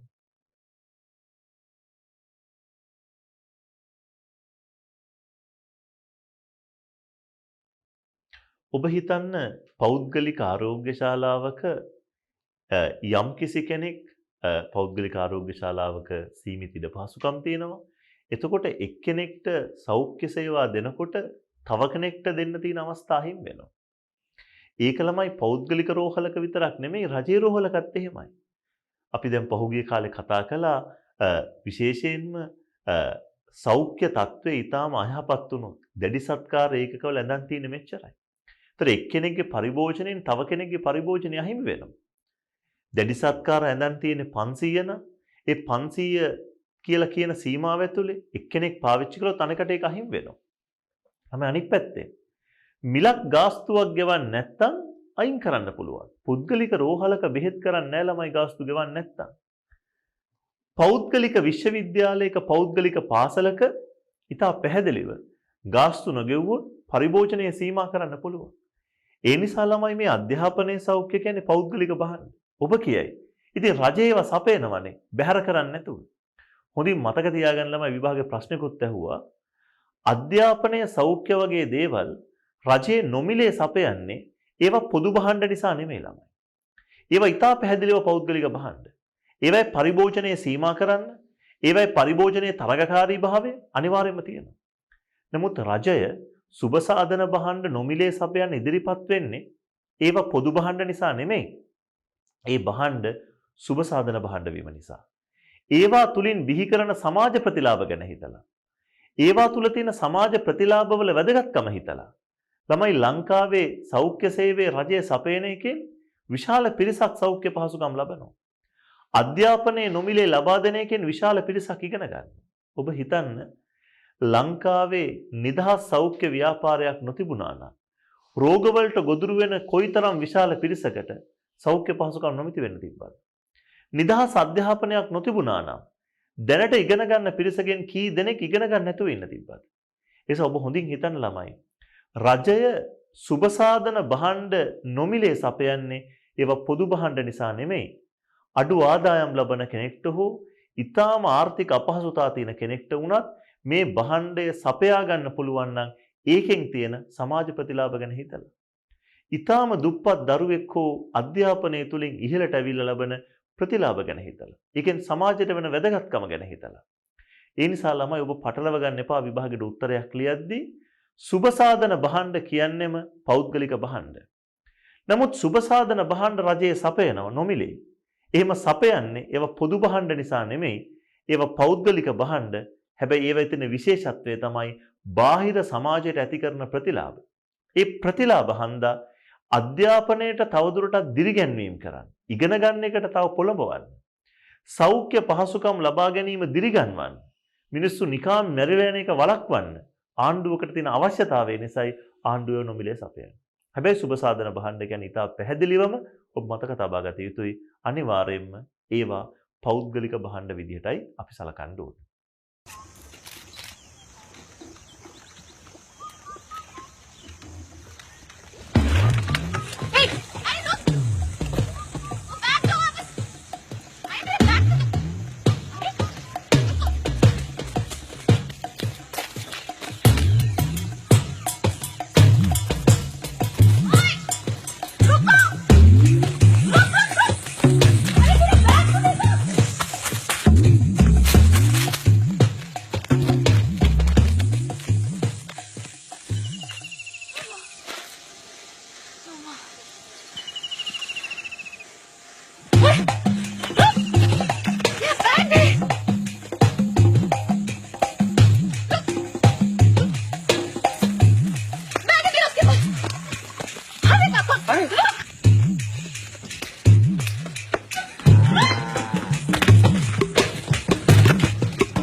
ඊළඟට ළමයි අපි කතා කළොත් එහෙම සුගුණ භාණ්ඩ කියන එකේ විරුද්ධ කෙනා තමා අවගුණ භාණ්ඩ කියලා කියන්නේ. අපි මේකට පාවිච්චි කරන වචනයෙන් ඔබට තේරෙනවා ಗುಣ අව කියන වචනේ අරන් තියෙන්නේ. අවගුණ භාණ්ඩ. ඒතර සමහරු මේකේ වචනාර්ථ අරන් කියනවා ගුණේ අඩු භාණ්ඩ කියලා. එහෙම එකක් නෙමෙයි. සුභ සාධන භාණ්ඩේ ළමයි අදහස උනේ පරිභෝජනය කරන කෙනාට ප්‍රතිලාභ තියනවා වගේම පිට සමාජයටත් ප්‍රතිලාභ තියෙනවා. බාහිර ප්‍රතිලාභ තියෙන භාණ්ඩයට අපි කිව්වා සුගුණ භාණ්ඩයක්. ඔබට පුළුවන් ද හිතන්න. අවගුණ භාණ්ඩයක් කියන්නේ ළමයි පරිභෝජනය කරන කෙනාට ඉන් ප්‍රතිලාභයක් තෘප්තියක් තිබුණත් බාහිර සමාජයට එමගින් නැති කරන්නේ පිරිවයක් නම් අවාසියක් නම් අපි යන්නේ ඒවට කියනවා අවගුණ භාණ්ඩ කියලා. කිසියම් භාණ්ඩයක් පරිභෝජනය කිරීම තුළින් බාහිර සමාජයට පිරිවයක් ඇති කරනවා නම් බාහිර සමාජයට පීඩාවක් ඇති කරනවා නම් ඒවට තමා ළමයි කියන අවගුණ භාණ්ඩ. හැබැයි අවගුණ භාණ්ඩ කියන්නේ පෞද්ගලික භාණ්ඩ. මේ බලන්න. මත්පැන්, දුම්වැටි, ඔය රේස් ඔට්ටු දාන ඒවා, කැසිනෝ මේ හැම දෙයක්ම ගත්තොත් ළමයි අවගුණ භාණ්ඩ. හේතුව මේවා අවගුණ භාණ්ඩ කියලා කියන්නේ ඔබ හොඳින් හිතන්න මේවා හරහා බාහිර සමාජයට තියෙන පිරිවැයක් ළමයි. දුම්වැටියක් පානය කරන කෙනෙක්ගෙන් හැමතිස්සම බාහිර සමාජයට පිරිවැයක් තියෙනවා. කෙනෙක් පොදු තැනක දුම්වැටියක් බොනකොට එයා දුම් පානය කරනවා වගේම ඒ වටපිටාවේ ඉන්න මිනිස්සුන්ට පැත්තක ඉඳලා දුම් පානය කරන්න වෙනවා. එයා සක්‍රීයව දුම් බොනවා වටේ ඉන්න අය අක්‍රීයව දුම් බොනවා. අන්න බාහිර සමාජයට පිරිවැයක් තියෙනවා. අපි කියන අවගුණ භාණ්ඩයක්. කෙනෙක් මත්පැන් පානය කරලා ඊටාම අසභ්‍ය වචන වලින් සමහරක් විට වටේ පිටේ ඉන්න මිනිසුන්ට කෑ ගහනවා, රණ්ඩු කරනවා, ගහ ගන්න හදනවා. සමහරක් විට යන දැන තියෙන දේවල් විනාශ කරන්න හදනවා. බාහිර සමාජයේ පිරිවැයක්. ඒතකොට අන්න අපි කියන එක අවගුණ භාණ්ඩයක්. මත් කුඩු වලට ඇබ්බැහි වෙච්ච කෙනෙක්, රේස් ඔට්ටු දාන්න ඇබ්බැහි වෙච්ච කෙනෙක්, අතේ සල්ලි නැති වෙච්ච ගමන් සමහරක් විට පාරේ යන කෙනෙක්ගේ මාලේ කඩා ගන්නවා. ගෙදරකට පැනලා හොරකම් කරන්න පටන් ගන්නවා. ළමයි මේවෙන් තියෙන බාහිර පිරිවැයක් සමාජයට. ඒ නිසා අපි කියනවා අන්න ඒවා අවගුණ භාණ්ඩ කියලා. එසා අවගුණ භාණ්ඩ කියන එකේ අදහස ඊටාම හොඳින් ඔබ තේරුම් ගන්න. හැම විටම බාහිර සමාජයට පිරිවැයක් ජනනය කරන දේවල් තමයි අපි අවගුණ භාණ්ඩයක් කියලා ගන්න. හැබැයි මේ මම කියපු හැම අවගුණ භාණ්ඩයකම පෞද්ගලික භාණ්ඩයක ලක්ෂණේ තියෙනවා ළමයි. පරිභෝජනයේ තරගකාරී. කෙනෙක් එක දුම්වැටියක් අරන් බොනකොට ඒක තව කෙනෙක්ට ගන්න බෑ. ඒ වගේම සල්ලි ගෙවන්න නැත්නම් ඔහුට දුම්වැටි ගන්න බෑ. මත්පැන් ගන්න බෑ. අන්න පරිභෝජනයේ තරගකාරී පරිභෝජනයෙන් බැහැර කරන්න පුළුවන්. ඒ නිසා මේ කාරණා දෙකත් එක්ක තමයි ළමයි අවගුණ භාණ්ඩ කියන එක හැමතිස්සෙම සම්බන්ධ වෙලා තියෙන්නේ. ඔබේ පැත්තෙන් ඔබ හොඳට මතක තියාගන්න පෞද්ගලික භාණ්ඩවලම ස්වරූප දෙකක් තමයි සුභ සාධන භාණ්ඩ සහ අවගුණ භාණ්ඩ කියලා කියන්නේ. වෙනස තියෙන්නේ ළමයි. හරි ලේසි ඔබට පාඩම් කරන්න. සුභ සාධන භාණ්ඩය කියන්නේ බාහිර සමාජයට ප්‍රතිලාභ ඇති කරන භාණ්ඩ. අවගුණ භාණ්ඩ කියන්නේ බාහිර සමාජයන්ට පිරිවැයක් ඇති කරන භාණ්ඩ. ඔන්න ওই දෙක අතර වෙනස ඔබ හොඳින් හිතන්න. සුගුණ භාණ්ඩයක් කියලා කියන්නේ ළමයි හැම වෙලාවකම බාහිර සමාජයට ප්‍රතිලාභ ඇති කරන භාණ්ඩ. අවගුණ භාණ්ඩයක් කියන්නේ බාහිර සමාජයට පිරිවැයක් ඇති කරන භාණ්ඩ. හැබැයි මේ භාණ්ඩ දෙකම ගත්තොත් ඒ දෙකම පෞද්ගලික භාණ්ඩ විදිහට තමයි අපි සලකන්න ඕනේ. මේ පාඩම් ඉගෙන ගන්නව වගේම ළමයි මේ විභාග වලට ලියලා ඔබ මේවා සමත් වෙනවා වගේම ඔබේ පැත්තෙනුත් මේ දේවල් ජීවිතයට ගන්න. සුගුණ භාණ්ඩ භාවිතය ගැන ඔබ දිරිමත් විය යුතුයි. අවගුණ භාණ්ඩ භාවිතයෙන් ඔබ වළකින්න ඕනේ, තව අය වළක්වන්න ඕනේ. විශේෂයෙන්ම මේ වයසේ ඉන්න ඔබ මත්පැන් දුම්වැටි වගේ දේවල් වලට සම්පූර්ණයෙන්ම තමන්ගේ ජීවිතේ විනාශ කරන්න ඉඩ දෙන්න එපා. ඒවයින් පුළුවන් තරම් වළකින්න උත්සාහ කරන්න. එබඳු භාණ්ඩවල තියෙන අවගුණ භාණ්ඩය කියන ලක්ෂණය ඔබ හොඳට හිතන්න. ඔබටත් බාහිර සමාජයටත් ඒකෙන් යම් කාලයකදී පීඩාකාරී තත්ත්වයක් නැති වෙන්න පුළුවන්. එහෙම වෙච්ච සිදුවීම් ඕන තරම් මේ බාහිර සමාජය අපට ඇහෙනවා. එහෙම සිදුවීම් මේ පාඩම අතරමැද්දේ ඔබට යම් විදියකට දකින්න සලස්සන එක ඔබ වඩා යහපත් කෙනෙක් කරන්න හේතු වෙයි කියලා හිතලා අවගුණ භාණ්ඩ ගැන මේ රූපරාම පෙළත් අපි පොඩ්ඩක් බලමු.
අපි මේ කතා කරපු සුගුණ අවගුණ බහණ්ඩ අපි මුලින් කතා කරපු සම්පත් බෙදී යාමේ අකාර්යක්ෂමතාව කියන කරුණත් එක්කත් ළමයි එකතු කරගන්න ඕනේ. දැන් ඔබ හොඳට කල්පනා කරන්න සුගුණ බහණ්ඩ කියන ඒවා අධ්‍යාපනය සෞඛ්‍ය වගේ දේවල් හැමතිස්සම වෙළඳපොළක් තුල සපයන්නේ අවශ්‍ය ප්‍රමාණයටම නෙමෙයි ළමයි. ඊට වඩා බොහෝ අඩුවෙන්. ඒක අඩු නිසා තමයි රජයකට මැදිහත් වෙලා සුබ සාධන බහණ්ඩ සපයන්න වෙන්නේ. මම ඉතලා කිව්වේ ඒකයි රජයේ අධ්‍යාපනය නොදුන්න නම් ඉගෙන ගන්න පිරිස අඩු වෙනවා. රජයේ සෞඛ්‍ය පහසුකම් නොදුන්න නම් බොහෝ දෙනෙක් සමහරක් විට රෝගාබාධ වලින් මේ යනවා. ඒ නිසා සුබ සාධන බහණ්ඩ වෙළඳපොළක් සපයන්නේ අඩුවෙන්.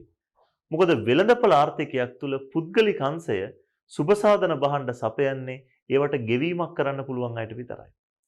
පුද්ගලික ආරෝග්‍ය ශාලා පුද්ගලික බෙහෙත් ශාලා වලින් හැමතිස්සෙම සෞඛ්‍ය පහසුකම් දෙන්නේ ගෙවීමේ හැකියාව මත ළමයි. ඒතර තමන්ට ගෙවීමේ හැකියාවක් නැති වුණොත් සෞඛ්‍ය පහසුකම ගන්න බෑ. ඒස ඔබ හොඳින් තේරුම් ගත යුතු දේ තමයි වෙළඳපොළ ආර්ථිකයක් තුල සුබ සාධන බහණ්ඩ අඩුවෙන් හදන නිසා තමයි අපි කියන්නේ ඒවයි ඌන නිෂ්පාදනයක් තියෙනවා කියලා. සුබ සාධන බහණ්ඩ අඩුවෙන් හදන්න. හරිනම් සුබ සාධන බහණ්ඩ වැඩියෙන් හදන්න සම්පත් බෙදා වෙන් කළ යුතුයි. ඒවයි ප්‍රතිලාභ ගැන හිතලා. නමුත් වෙළඳපොළ ආර්ථිකයක් තුල ඒවට සම්පත් බෙදන්නේ අඩුවෙන් නිසා අන්න අපි කියනවා ඒවයි තියෙනවා සම්පත් බෙදියාමේ අකාර්යක්ෂමතාව. අවගුණ බහණ්ඩ ළමයි තියෙන්නේ ඔක අනිත් පැත්ත. අවගුණ බහණ්ඩ වලට වෙළඳපොළ ආර්ථිකයේ විශාල වශයෙන් සම්පත් යොදනවා. හේතුව ළමයි මේවායින් අධික ලාභ ලබනවා. නමුත් කවදාවත් ඔවුන් හිතන්නේ මේවායි තියෙන බාහිර සමාජ පිරිවැය. ලංකාවේ කොටස් වෙළඳපොලේ ඉහළින්ම ඉන්න සමාගමක් තමයි ටොබැකෝ. තමයි සිගරට් කම්පැනි මෙච්චර ලාභ ලබන්නේ. සමාජයට යහපත් දෙයක් හදලා දීලා නෙමෙයි. බාහිර පිරිවැය නැති වෙන දේවල් හදලා. අරක්කු නිෂ්පාදනය කරන සමාගම්, ඒ වගේම මේ කැසිනෝ, ඒ වගේම අපි දන්න ඔය රේස් ඔට්ටු ක්‍රීඩාවන් සඳහා තියෙන ආයතන මේවා අධික ලාභ ලබනවා. මේවා සඳහා විශාල වශයෙන් මිනිස්සු යනවා. ඇබ්බැහි වීම මත. එතකොට ළමයි ඔබ තේරුම් ගන්න මේවා විශාල වශයෙන් හැදුවට හරිනම් වෙන්න ඕනේ පුළුවන් තරම් මේවා අඩුවෙන් සමාජය හදන එක. මේවා පිරිවේ අඩු කරන්න කළ යුත්තේ ඒක. පාරේ යනකොට ඔබට පේනවා එක ටවුන් එකක ඉස්කෝල ගොඩක් නැහැ. එක ගමක ඉස්කෝල ගොඩක් නැහැ. රෝහල් ගොඩක් නැහැ ළමයි. හැබැයි එක පුංචි ගමක වුණත් බාර් කීපයක්ම තියෙනවා ළමයි. රේස් ඔට්ටු දාන තැන් කීපයක්ම තියෙනවා. මේක තමයි වෙළඳපොළ ආර්ථිකය වෙන්නේ. විශාල වශයෙන් නවගුණ බහණ්ඩ හදනවා. හදන්න ඕන මට්ටමටත් වඩා වැඩිපුර හදනවා. ඒ ප්‍රතිඵලය වෙන්නේ සමාජයට අවඩක්. ඒ නිසා අපි කියනවා වෙළඳපොළ ආර්ථිකය තුල අවගුණ බහණ්ඩ අධිනිෂ්පාදනයක් කරනවා. ඒ නිසා ඒවට සම්පත් වැඩිපුර බෙදාවෙන් කරනවා. ඒක ඇතුලේ සම්පත් බෙදියාම අකාර්යක්ෂමයි. වැඩිපුර හදන්න ඕන සුගුණ බහණ්ඩ හදන්න සම්පත් බෙදන්නේ අඩුවෙන්. අඩුවෙන් හදන්න ඕන අවගුණ බහණ්ඩ හදන්න සම්පත් බෙදන්නේ වැඩියෙන්. ඕක තමයි වෙළඳපොළ ආර්ථිකයේ තියෙන ප්‍රශ්නේ. ලාභය ස්වාර්ථය ගැන හිතලා හැම තිස්සෙම නරකක් තිබුණත් සමාජයට එයා වැඩිපුර හදනවා. මේ නිසා තමයි අපි කියන්නේ අන්න සම්පත් බෙදියාම අකාර්යක්ෂමයි කියලා. තමයි මං හිතනවා දැන් මේ වෙනකොට පොදු බහණ්ඩ, අර්ධ පොදු බහණ්ඩ, පොදු සම්පත්, පෞද්ගලික බහණ්ඩ, සුබසාධන බහණ්ඩ, අවගුණ බහණ්ඩ මේ ඔක්කොම දැන් ඔබ ඉගෙන ගත්තා. ඒ නිසා දැන් ඔබට හොඳ අවබෝධයෙන් උත්තරයක් දෙන්න පුළුවන් මේ එක් එක් භාණ්ඩයේ සම්බන්ධයෙන් සම්පත් බෙදා වෙන් කිරීමේ අකාර්යක්ෂමතා ජනනය වෙන්නේ වෙළඳපොළ ආර්ථිකයක් තුල කියලා. මම හිතා ඕනකමින් ඔබට කියනවා පාඩමේ මුලදී මම මතක් කරපු සම්පත් බෙදා වෙන් කිරීම අකාර්යක්ෂම වෙන අවස්ථා ලයිස්තුව තුල අපි කියූ සෑම භාණ්ඩයකම ඇයි සම්පත් බෙදියාම අකාර්යක්ෂම වෙන්නේ කියලා දැන් ඔබ දන්නවා. අපි ටට්ටක් ගාලා මතක් කරන් ගියොත් පොදු භාණ්ඩ හදන්න සම්පත් දාන්න නැති නිසා තමයි අකාර්යක්ෂමතාව තියෙන්නේ. එතකොට කියන්නේ. එතකොට සුබසාධන භාණ්ඩ හදන්න සම්පත් අඩුවෙන් දාන නිසා තමයි අකාර්යක්ෂමතාව තියෙන්නේ. අවගුණ භාණ්ඩ හදන්න සම්පත් වැඩිපුර දාන නිසා තමයි අකාර්යක්ෂමතාව තියෙන්නේ. අන්න එහෙම ඔබේ පැත්තෙන් හරියටම හඳුන ගන්න ඕනේ අකාර්යක්ෂමතාව ඇති වෙලා තියෙන සම්පත් බෙදා වෙන් කිරීමේ මොන තත්වයේ උඩද මොන හේතු උඩද කියලා. අපි නම් මේ භාණ්ඩ ගැන විග්‍රහය සම්පූර්ණයෙන් මෙතනින් අවසන් කරනවා. මම පුංචි සටහනක් තවදුරටත් ගත්තා ඔබට ඔබේ නිබන්ධනයේ 13 වෙනි පිටුවේ අවගුණ භාණ්ඩ හා නීච භාණ්ඩ කියලා. මම මේක ගත්තේ ළමයි මේක විභාගේ තාම කවදාවත් අහලා නැහැ. ඇහුවොත් සමහරක් විට එකවර ඔබ පටලව ගන්නත් පුළුවන්. අවගුණ භාණ්ඩ නීච භාණ්ඩ. මම එහෙම මාතෘකාව දැම්මට ඔබ නිකම් බලන්න මේක මෙහෙම දුන්නොත් ඔබට හොඳටම පැටලෙන්නේ නේද? අවගුණ නීච වලට නමක් ළමයි අපි තව කියනවා මතකද ඔබට? නුගුණ. දැන් බලන්නකෝ. අවගුණ නුගුණ. ඒතර සමහර විට ඔබට හිතෙනවා මේ දෙකම එක වගේ කියලා. මේ වචන එන විදිහත් එක්ක. නීචක ඕන පොඩි වෙනසක් දැනෙනවා. අවගුණ භාණ්ඩ හා නුගුණ භාණ්ඩ අතර වෙනස ඇහුවොත් ළමයි අවගුණ භාණ්ඩ කියන්නේම භාණ්ඩනේ ළමයි. ඒක හොඳින් හිතන්න. නුගුණ කියන්නේ නීචනේ. ඒ කියන්නේ මේවා ළමයි භාණ්ඩ නොවේ කියන එකනේ. ඔබට එහෙනම් මෙතන ලියන්න තියෙන්නේ භාණ්ඩයක් හා නීච භාණ්ඩයක් අතර වෙනස කියන එකම තමයි. ඒව ගැන මුලදී ඔබට මතක් කරලා තියෙනවා මම. භාණ්ඩ හා නීච භාණ්ඩ අතර වෙනසම තමයි අවගුණ හා නුගුණ අතර හැවොත් ලියන්න තියෙන්නේ. එකක් අපි කියනවා අවගුණ වුණාට මේවට අවගුණ කියලා කිව්වට මත්පැන් සිගරට් මේවා කෙනෙක් පරිභෝජනය කරන්න එයාට ඒකෙන් උපයෝගීතාවක් තියෙන නිසා. නිසා මේවයි උපයෝගීතාවක් තියෙනවා. හැබැයි නුගුණ කියන ඒවායි ළමයි මොකද්ද තියෙන්නේ? අනුපයෝගීතාවක්. උපයෝගීතාවක් නැහැ. අවගුණ භාණ්ඩ කියන ඒවා ළමයි ශුන්‍ය මිලකදී ඉල්ලනවද නැද්ද? ඔබ හිතන්න බාර් එකක් ගාව බෝඩ් එකක් ගහලා තියෙනවා අද නොමිලේ. අද නොමිලේ කිව්වොත් ළමයි කිලෝමීටර් ගාණක් දිගට පොලිම හැදෙයි. හේතුව ශුන්‍ය මිලකදී මේව ඕන තරම් ගන්න කැමතියි. මේවයි තෘප්තියක් තියෙනවා පරිභෝජනය කරන කෙනාට. ඒසා ශුන්‍ය මිලකදී ධන ඉල්ලුමක් තියෙනවා. නමුත් ළමයි නීච භාණ්ඩ, නුගුණ භාණ්ඩ, අපි කියන්නේ කොරෝනා වෛරසය, ඒ වගේම කුණු කසල, ඔය වගේ දේවල් අපි නීච භාණ්ඩ කියලා ගන්න. ඒවට ළමයි ශුන්‍ය මිලකදී උනත් තියෙන්නේ හැමතිස්සෙම මොන ඉල්ලුමක්? ඍණ ඉල්ලුමක්. කවුරුත් කැමති නැහැ නිකන් දුන්න කියලා කුණු ගන්න. ශුන්‍ය මිලකදී පවා තියෙන ඍණ ඉල්ලුමක්. තව එකක් තමා ළමයි අවගුණ භාණ්ඩවලට මුදල් ගෙවන්නේ. අවගුණ භාණ්ඩවලට මුදල් ගෙවනවා. ඒ මුදල් ගෙවන්නේ පරිභෝජනය සඳහා. දුම් වැටියක් ගන්න, මත්පැන් බෝතලයක් ගන්න මුදල් ගෙවන්නේ ඒවා පරිභෝජනය සඳහා. හැබැයි ළමයි නීච භාණ්ඩ වලට අනිවාර්යෙන් මුදල් ගෙවනවා කියලා එකක් නැහැ. නමුත් නීච භාණ්ඩයකට මුදල් ගෙවනව නම් ගෙවන්නේ පරිභෝජනයෙන් බැහැර වෙන. ගෙදර කුණු කසල එකතු වුණාම සල්ලි දීලා ඒ ටික අයින් කරගන්නවා. ඒ නිසා හැමතිස්සෙම මේවා අතර ළමයි වෙනස කියලා මතු කරන්න තියෙන්නේ භාණ්ඩයක හා නීච භාණ්ඩයක වෙනස තමයි. නමුත් විභාගෙදී වචන වලින් ඔබට සමහරක් විට යම් බලපෑමක් ඇති කරන්න පුළුවන් නිසායි මම ඒවා මතක් කළේ අවගුණ හා නුගුණ අතර වෙනස කියලා ඇහුවත් මේ ආකාරයෙන්ම තමයි ඔබ පිළිතුරු ලියන්න ඕනේ. එහෙනම් ළමයි මේ පාඩමේ මම ඔබට කිව්වා කොටස් කීපයක් එක්ක මම මේ සාකච්ඡාව අරන් යන්නේ. මුලින්ම වෙළඳපොළ බිඳ වැටීම කියන කාරණාව මම ඔබට පැහැදිලි කරලා වෙළඳපොළ බිඳ වැටීම ඇති වෙන්න බලපාන ප්‍රධාන හේතු තුනක් කිව්වා. සම්පත් බෙදී යාම අකාර්යක්ෂමයි, සම්පත් බෙදී යාම අසාධාරණයි, සාර්වත්‍රික අස්ථායිතා කියලා. ඒතකොට ඒ යටතේ හැම කරුණක්ම පැහැදිලි කරලා සම්පත් බෙදී යාම අකාර්යක්ෂම වෙන්න අදාළ වෙච්ච හේතු ගණනාවක් තිබ්බා. ඒ හේතු ගණනාවෙන් ඔබට පැහැදිලි කළ යුතු භාණ්ඩ ගණනාවක් තිබ්බා. ඒ භාණ්ඩ සියල්ල මම දැන් ඔබට පැහැදිලි කළා. සම්පත් බෙදී යාම අකාර්යක්ෂම වෙන්න බලපාන කරුණු අතරින් මම එකම එකක් ඔබට දීර්ඝව පැහැදිලි කළේ නැහැ. ඒ තමා බාහිරතා කියන කොටස. අපි ඒක වෙනම සාකච්ඡා කරනවා මේ කොටස් ටික ඉවර කළා බාහිරතා කියන මාතෘකාව. අපි ළමයි මෙතෙක් මේ කරපු සාකච්ඡා පදනම් කරගෙන ඔබේ නිබන්ධනයේ පිටු අංක 14 සිට 15 16 කියන පිටු 17 වෙනකන් ඔබට මම දීලා තියෙනවා විභාගේ මේ කතා කරපු කොටස් වලින් ආපු බහුවර්ණ ප්‍රශ්න හා ලියන ප්‍රශ්න පත්‍රය ආපු ප්‍රශ්න. ඒතර මේ පාඩමත් අපි Zoom පන්තිය කරන පාඩමක් වගේ නෙමෙයි. YouTube එකේ ඔබ මේක බලන පාඩමක්. ඔබට ඕන මොහොතක මේක නවත්තලා ප්‍රශ්න ටික කරලා නැවත උත්තර බලන්න පුළුවන්.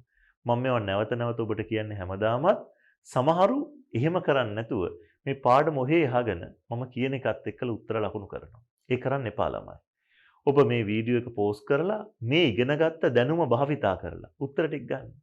ඔබට මොකක් හරි තැනක් පැහැදිලි නැත්නම් ආයි වීඩියෝ එකේ එතනට ගිහිල්ලා ඒ කොටස අහන්න. ඔබට මේ YouTube එක හරහා අපි මේ වීඩියෝ බලන්න දෙන එකේ ප්‍රතිලාභ උපරිම වශයෙන් ගන්න ළමයි. එතකොට මේ පාඩම් කොටස හොඳට තේරුම් අරගෙන තනියෙන් ප්‍රශ්න කරලා ඔබේ දැනුම වැඩි කරගන්නයි ඔබ උත්සාහ කළ යුත්තේ. එනිසා මම මේ පාඩම මෙතනින් දිගටම කරගෙන යනවා. ඔබ ඔබේ පැත්තෙන් ප්‍රශ්න ටික තනියෙන් කරලයි මෙතන ඉඳලා මේ වීඩියෝ ඉතුරු කොටස බලන්න ඕනේ මේ ප්‍රශ්න වලට දාලා පිළිතුරු සාකච්ඡා කරද්දී. පළවෙනි ප්‍රශ්නේ ඔබෙන් අහලා තියෙනවා 2011 උසස් පෙළ විභාගයේ අහපු පහත සඳහන් භාණ්ඩ කවර භාණ්ඩ ගණයකට ඇතුළත් වේදයි පැහැදිලි කරන්න කියලා. මොන જાතියටද අයිති කියලා අහන්න. සාගරයේ සිටින මත්ස්‍යයන්. තමයි අපි මේක එහෙම් පිටින්ම කතා කළා. සාගරයේ ඉන්න මත්ස්‍යයෝ කෙනෙක් අල්ලගත්තොත් තව කෙනෙක්ට අහිමි වෙනවා. පරිභෝජනයේ තරගයක් තියෙනවා.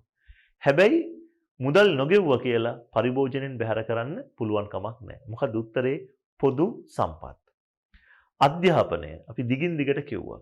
අධ්‍යාපනය කියලා කියන්නේ ළමයි ඊට පැහැදිලිවම සුබ සාධන භාණ්ඩයක්. බාහිර ප්‍රතිලාභ ජනනය කරන භාණ්ඩයක්. හැබැයි අධ්‍යාපනය පෞද්ගලික භාණ්ඩ ගණයට වැටෙන එකක්. නමුත් පෞද්ගලික භාණ්ඩ වල විශේෂත්වය තමයි බාහිර ප්‍රතිලාභ තියෙනවා. ඒ නිසා නිශ්චිතව අපි කියන්නේ සුබ සාධන භාණ්ඩයක් කියලා. ග්‍රාමීය මංමාවත් තමයි උත්තරයක් දෙන්න. ග්‍රාමීය මංමාවත් කියලා කිව්වම අපට ඒක ගන්න පුළුවන් මොන ගණයටද?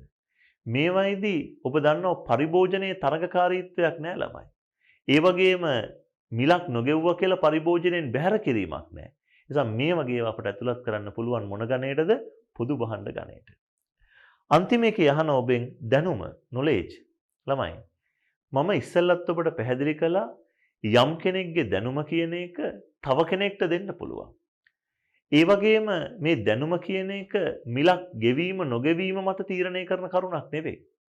ඒ නිසා දැනුම කියන එක අපි වඩාත් නිශ්චිතව කිව්වොත් පොදු භාණ්ඩයක් කියන එකටත් වඩා නිවැරදි උත්තරේ ගෝලීය පොදු භාණ්ඩයක් විදිහට දැනුම කියන එක පාවිච්චි කරන්න පුළුවන්. ලෝකේ හැම රටකම එක රටක බිහිවෙච්ච දැනුම් සම්භාරයන් භාවිතා කරනවා. ගෝලීය වශයෙන් ප්‍රතිලාභ ලබා දෙන භාණ්ඩ විදිහටයි සලකන්නේ. තමයි ඉන්පස්සේ 2010 විභාගේ ප්‍රශ්නේ පහත සඳහන් ලක්ෂණ සහිත භාණ්ඩ හෝ සේවාවලට උදාහරණය බැගින් සපයන්න කියලා කියනවා. ඉතින් ඔබට උදාහරණ ලියන්න පුළුවන් ඕන තරම්. අපි හඳුනා ගැනීම කරමු. පළවෙනි එක. පරිභෝජන තරංගයක් නොමැතිවද පරිභෝජනයේ වැළැක්විය හැකියි. පරිභෝජන තරංගයක් නැහැ. හැබැයි පරිභෝජනයේ වළක්වන්න පුළුවන්. මොකක්ද ළමයි උත්තරේ? ඕනෑම අර්ධපොදු භාණ්ඩයක් ඔබට මේකට ලියන්න පුළුවන්. සිනමා ශාලාවක් වෙන්න පුළුවන්, පිහිනුම් තටාකයක් වෙන්න පුළුවන්, පුස්තකාලයක් වෙන්න පුළුවන්, සංගීත සංදර්ශනයක් වෙන්න පුළුවන්, අධිවේගී මාර්ගයක් වෙන්න පුළුවන්. මේ ඕනම උදාහරණයක් ඔබට ලියන්න පුළුවන්. පරිභෝජනයේ වැළැක්විය නොහැකි නමුදු පරිභෝජනයේ තරඟකාරීත්වයක් පවතින භාණ්ඩ. පටලව ගන්න එපා. පරිභෝජනයේ වළක්වන්න බෑ. හැබැයි පරිභෝජනයේ තරඟකාරීත්වයක් තියෙනවා. මොනවද ඒ? පොදු සම්පත් ළමයි. මත්ස්‍ය සම්පත්, වන සම්පත්, වායුගෝලය, තනබිම් මේ ඕන දෙයක් ඔබට මේකට ලියන්න පුළුවන්. පරිභෝජනයේ තරගයක් නොමැති හා පරිභෝජනයේ වැළැක්විය නොහැකි භාණ්ඩ කියලා කිව්වම නැත කියන අදහස එනවා කියන්නේ ඕනෑම පොදු භාණ්ඩයක් ළමයි. ජාතික ආරක්ෂාව, හිරුවෙලිය ඔබට ලියන්න පුළුවන්, ප්‍රදීපාගාර, ඔරලෝසු කණු, වීදි ආලෝකකරණය, හිරුදාව මේ සියල්ල මේකට ගන්න පුළුවන්. ඊළඟට තමයි 2005 විභාගේ අහපු ප්‍රශ්නයක්. මේ එක වගේ ප්‍රශ්න ගණනාවක් අපි කතා කරන්නේ. පහත සඳහන් එක් දෑ සඳහා එක් උදාහරණයක් බැගින් දෙන්න කියලා කියනවා. අර වගේම එකක් ළමයි හොඳට බලන්න. පරිභෝජනයේ තරඟකාරීත්වයක් සහිත මුදල් ගෙවීමේ හැකියාවක් ඇති අයට පමණක් පරිභෝජනය කළ හැකි භාණ්ඩ. පරිභෝජන තරගයකුත් තියෙනවා. මුදල් ගෙවන්න පුළුවන් අයට විතරයි පරිභෝජනය කරන්න පුළුවන් නම් මේ ඇවිල්ලා ළමයි මොනවද? පෞද්ගලික භාණ්ඩ. ඕනෑම පෞද්ගලික භාණ්ඩයක් අපිට ලියන්න පුළුවන්. කෙනෙක්ගේ ජංගම දුරකථනයක්, වාහනයක්, ඇඳුමක් මේ ඕනම එකක් මේකට ලියන්න පුළුවන්. මතක තියාගන්න ළමයි මෙන්න මේකත් විශේෂයෙන් කියන්න ඕනේ. දැන් ඔබ දැක්කා ওই දෙවෙනි ප්‍රශ්නේත් දැන් මෙතන තුන්වෙනි ප්‍රශ්නේත් උදාහරණයේ බැගින් ලියන්න කියලා කියනවා.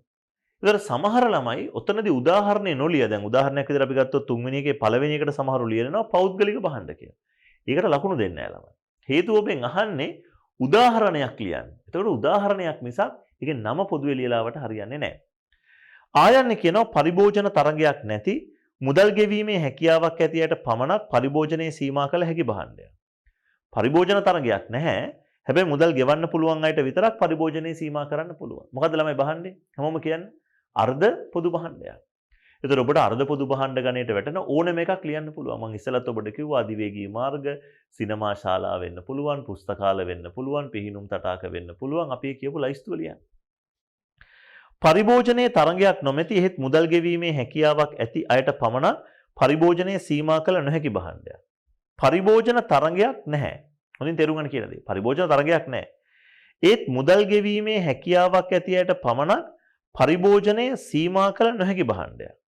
පරිභෝජනය සීමා කරන්න බෑ ළමයි. හොඳින් හිතන්න කියන දේ. පරිභෝජන තරගයකුත් නැහැ. ඒ වගේම පරිභෝජනය සීමා කරන්නත් බෑ. මොකද උත්තරේ? පොදු භාණ්ඩ. ජාතික ආරක්ෂා වෙන්න පුළුවන්, වීද්‍යාලෝකකරණය වෙන්න පුළුවන්, ප්‍රදීපාගාර වෙන්න පුළුවන් ඕන එකක් ඔබට ලියන්න පුළුවන්. හතරවෙනි ප්‍රශ්නේ ඔබෙන් අහනවා පහත දැක්වෙන දෑ පෞද්ගලික භාණ්ඩද පොදු භාණ්ඩද පොදු සම්පත්ද කියලා නිශ්චය කරන්න කියලා. පුරුදු ප්‍රශ්නේ සාගරයේ මත්ස්‍ය සම්පත් නැත්නම් සාගරයේ සිට මත්ස්‍යයන් අපි කියව පොදු සම්පත්. රූපවාහිනී විකාශන සංඥා තමයි ඊටාම නිශ්චිත උත්තරේ ඒව ඇවිල්ලා පොදු භාණ්ඩ කියන එක. ජීවන රටාව හා කොලෙස්ටරෝල් මට්ටම පිළිබඳ කරන මූලික පරීක්ෂණ. තමයි මම කැමති ඔබට 3යි 4යි එකට කියලා දෙන්න. දැන් ඔබ බලන්න 4 වෙනි එකෙත් තියෙනවා පරීක්ෂණයක් ගැන. ස්වාධිකාර බලපත්‍රයක් හිමි කරගත හැකි කොලෙස්ටරෝල් මට්ටම පහත හෙලීමේ ඖෂධයක් සඳහා සිදු කරන විශේෂ පරීක්ෂණයක්. තමයි මූලික පරීක්ෂණයක් කළොත් ඒකෙන් එන දැනුම ලෝකේ හැමෝටම ගන්න පුළුවන්. ඒවයි පරිභෝජනයේ සීමා කරන්න බෑ. නිසා 3 වෙනි එක පොදු භාණ්ඩයක්. හැබැයි ළමයි හොඳින් තේරුම් ගන්න 4 වෙනි එකේ පේටන්ට් අයිතියක් ගන්න පුළුවන් නම් ඊට පැහැදිලිව පරිභෝජනය ඒක නිෂ්පාදනය කරලා ලාභ ලබන්න හදන භාණ්ඩයක්. ඉබදු භාණ්ඩයක පරිභෝජනයේ සීමා කරන්න පුළුවන්.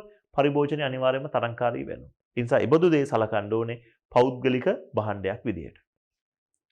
ප්‍රශ්නාංක 5 ඔබෙන් අහනවා පහත දැක්වෙන භාණ්ඩ හා සේවා ශුද්ධ පොදු භාණ්ඩ ලෙස සැලකිය හැකිද නොහැකිද කියලා. තමයි ශුද්ධ පොදු භාණ්ඩයක් කියලා ගන්න පුළුවන්ද බැරිද කියලා අහන්නේ. පළවෙනි එක ප්‍රදීපාගාර. උත්තරේ කියන්නේ හැමෝම ප්‍රදීපාගාර ශුද්ධ පොදු භාණ්ඩයක්. හේතුව වෙයි ප්‍රදීපාගාරයක පරිභෝජනයේ තරගකාරීත්වයක් නැහැ. ඒ වගේම මිලක් නොගෙවන්නන් පරිභෝජනයෙන් බැහැර කළ නොහැකි කියන ලක්ෂණ දෙක දකින්න පුළුවන්. සාගර මසුන් අපි පැහැදිලිව කියනවා සාගර මසුන් කියන්නේ ශුද්ධ පොදු භාණ්ඩයක් නෙමෙයි ළමයි. සාගරයේ ඉන්න මත්ස්‍යයන් කියන්නේ පොදු සම්පතක්. හේතුව ඒවයි පරිභෝජනයේ තරගකාරී. හැබැයි පරිභෝජනයේ වළක්වන්න නොහැකි. නමුත් පොදු භාණ්ඩයක් නෙමෙයි පොදු සම්පතක්. අන්තර්ජාලය හොඳින් තේරුම් ගන්න ළමයි. අන්තර්ජාලය අපි සලකන්න ඕනේ ශුද්ධ පොදු භාණ්ඩයක් හැටියටද කියලා අපෙන් අහනවා. ශුද්ධ පොදු භාණ්ඩයක් ලෙස සැලකිය හැකිද නොහැකිද කියලා අපෙන් අහනවා. අපට අන්තර්ජාලය කියන එකේදී ළමයි එක්කෙනෙක් භාවිතා කළා කියලා අනෙකාගේ භාවිතා කිරීම හැමතිස්සෙම ප්‍රශ්නයක් නෑ. හැමෝම පොදුවේ පාවිච්චි කරනවා. ඉබදු භාණ්ඩයක පරිභෝජනයේ සීමා කරන්න පුළුවන්. ඒ නිසා ඉබදු දේ සලකන්න ඕනේ පෞද්ගලික භාණ්ඩයක් විදියට.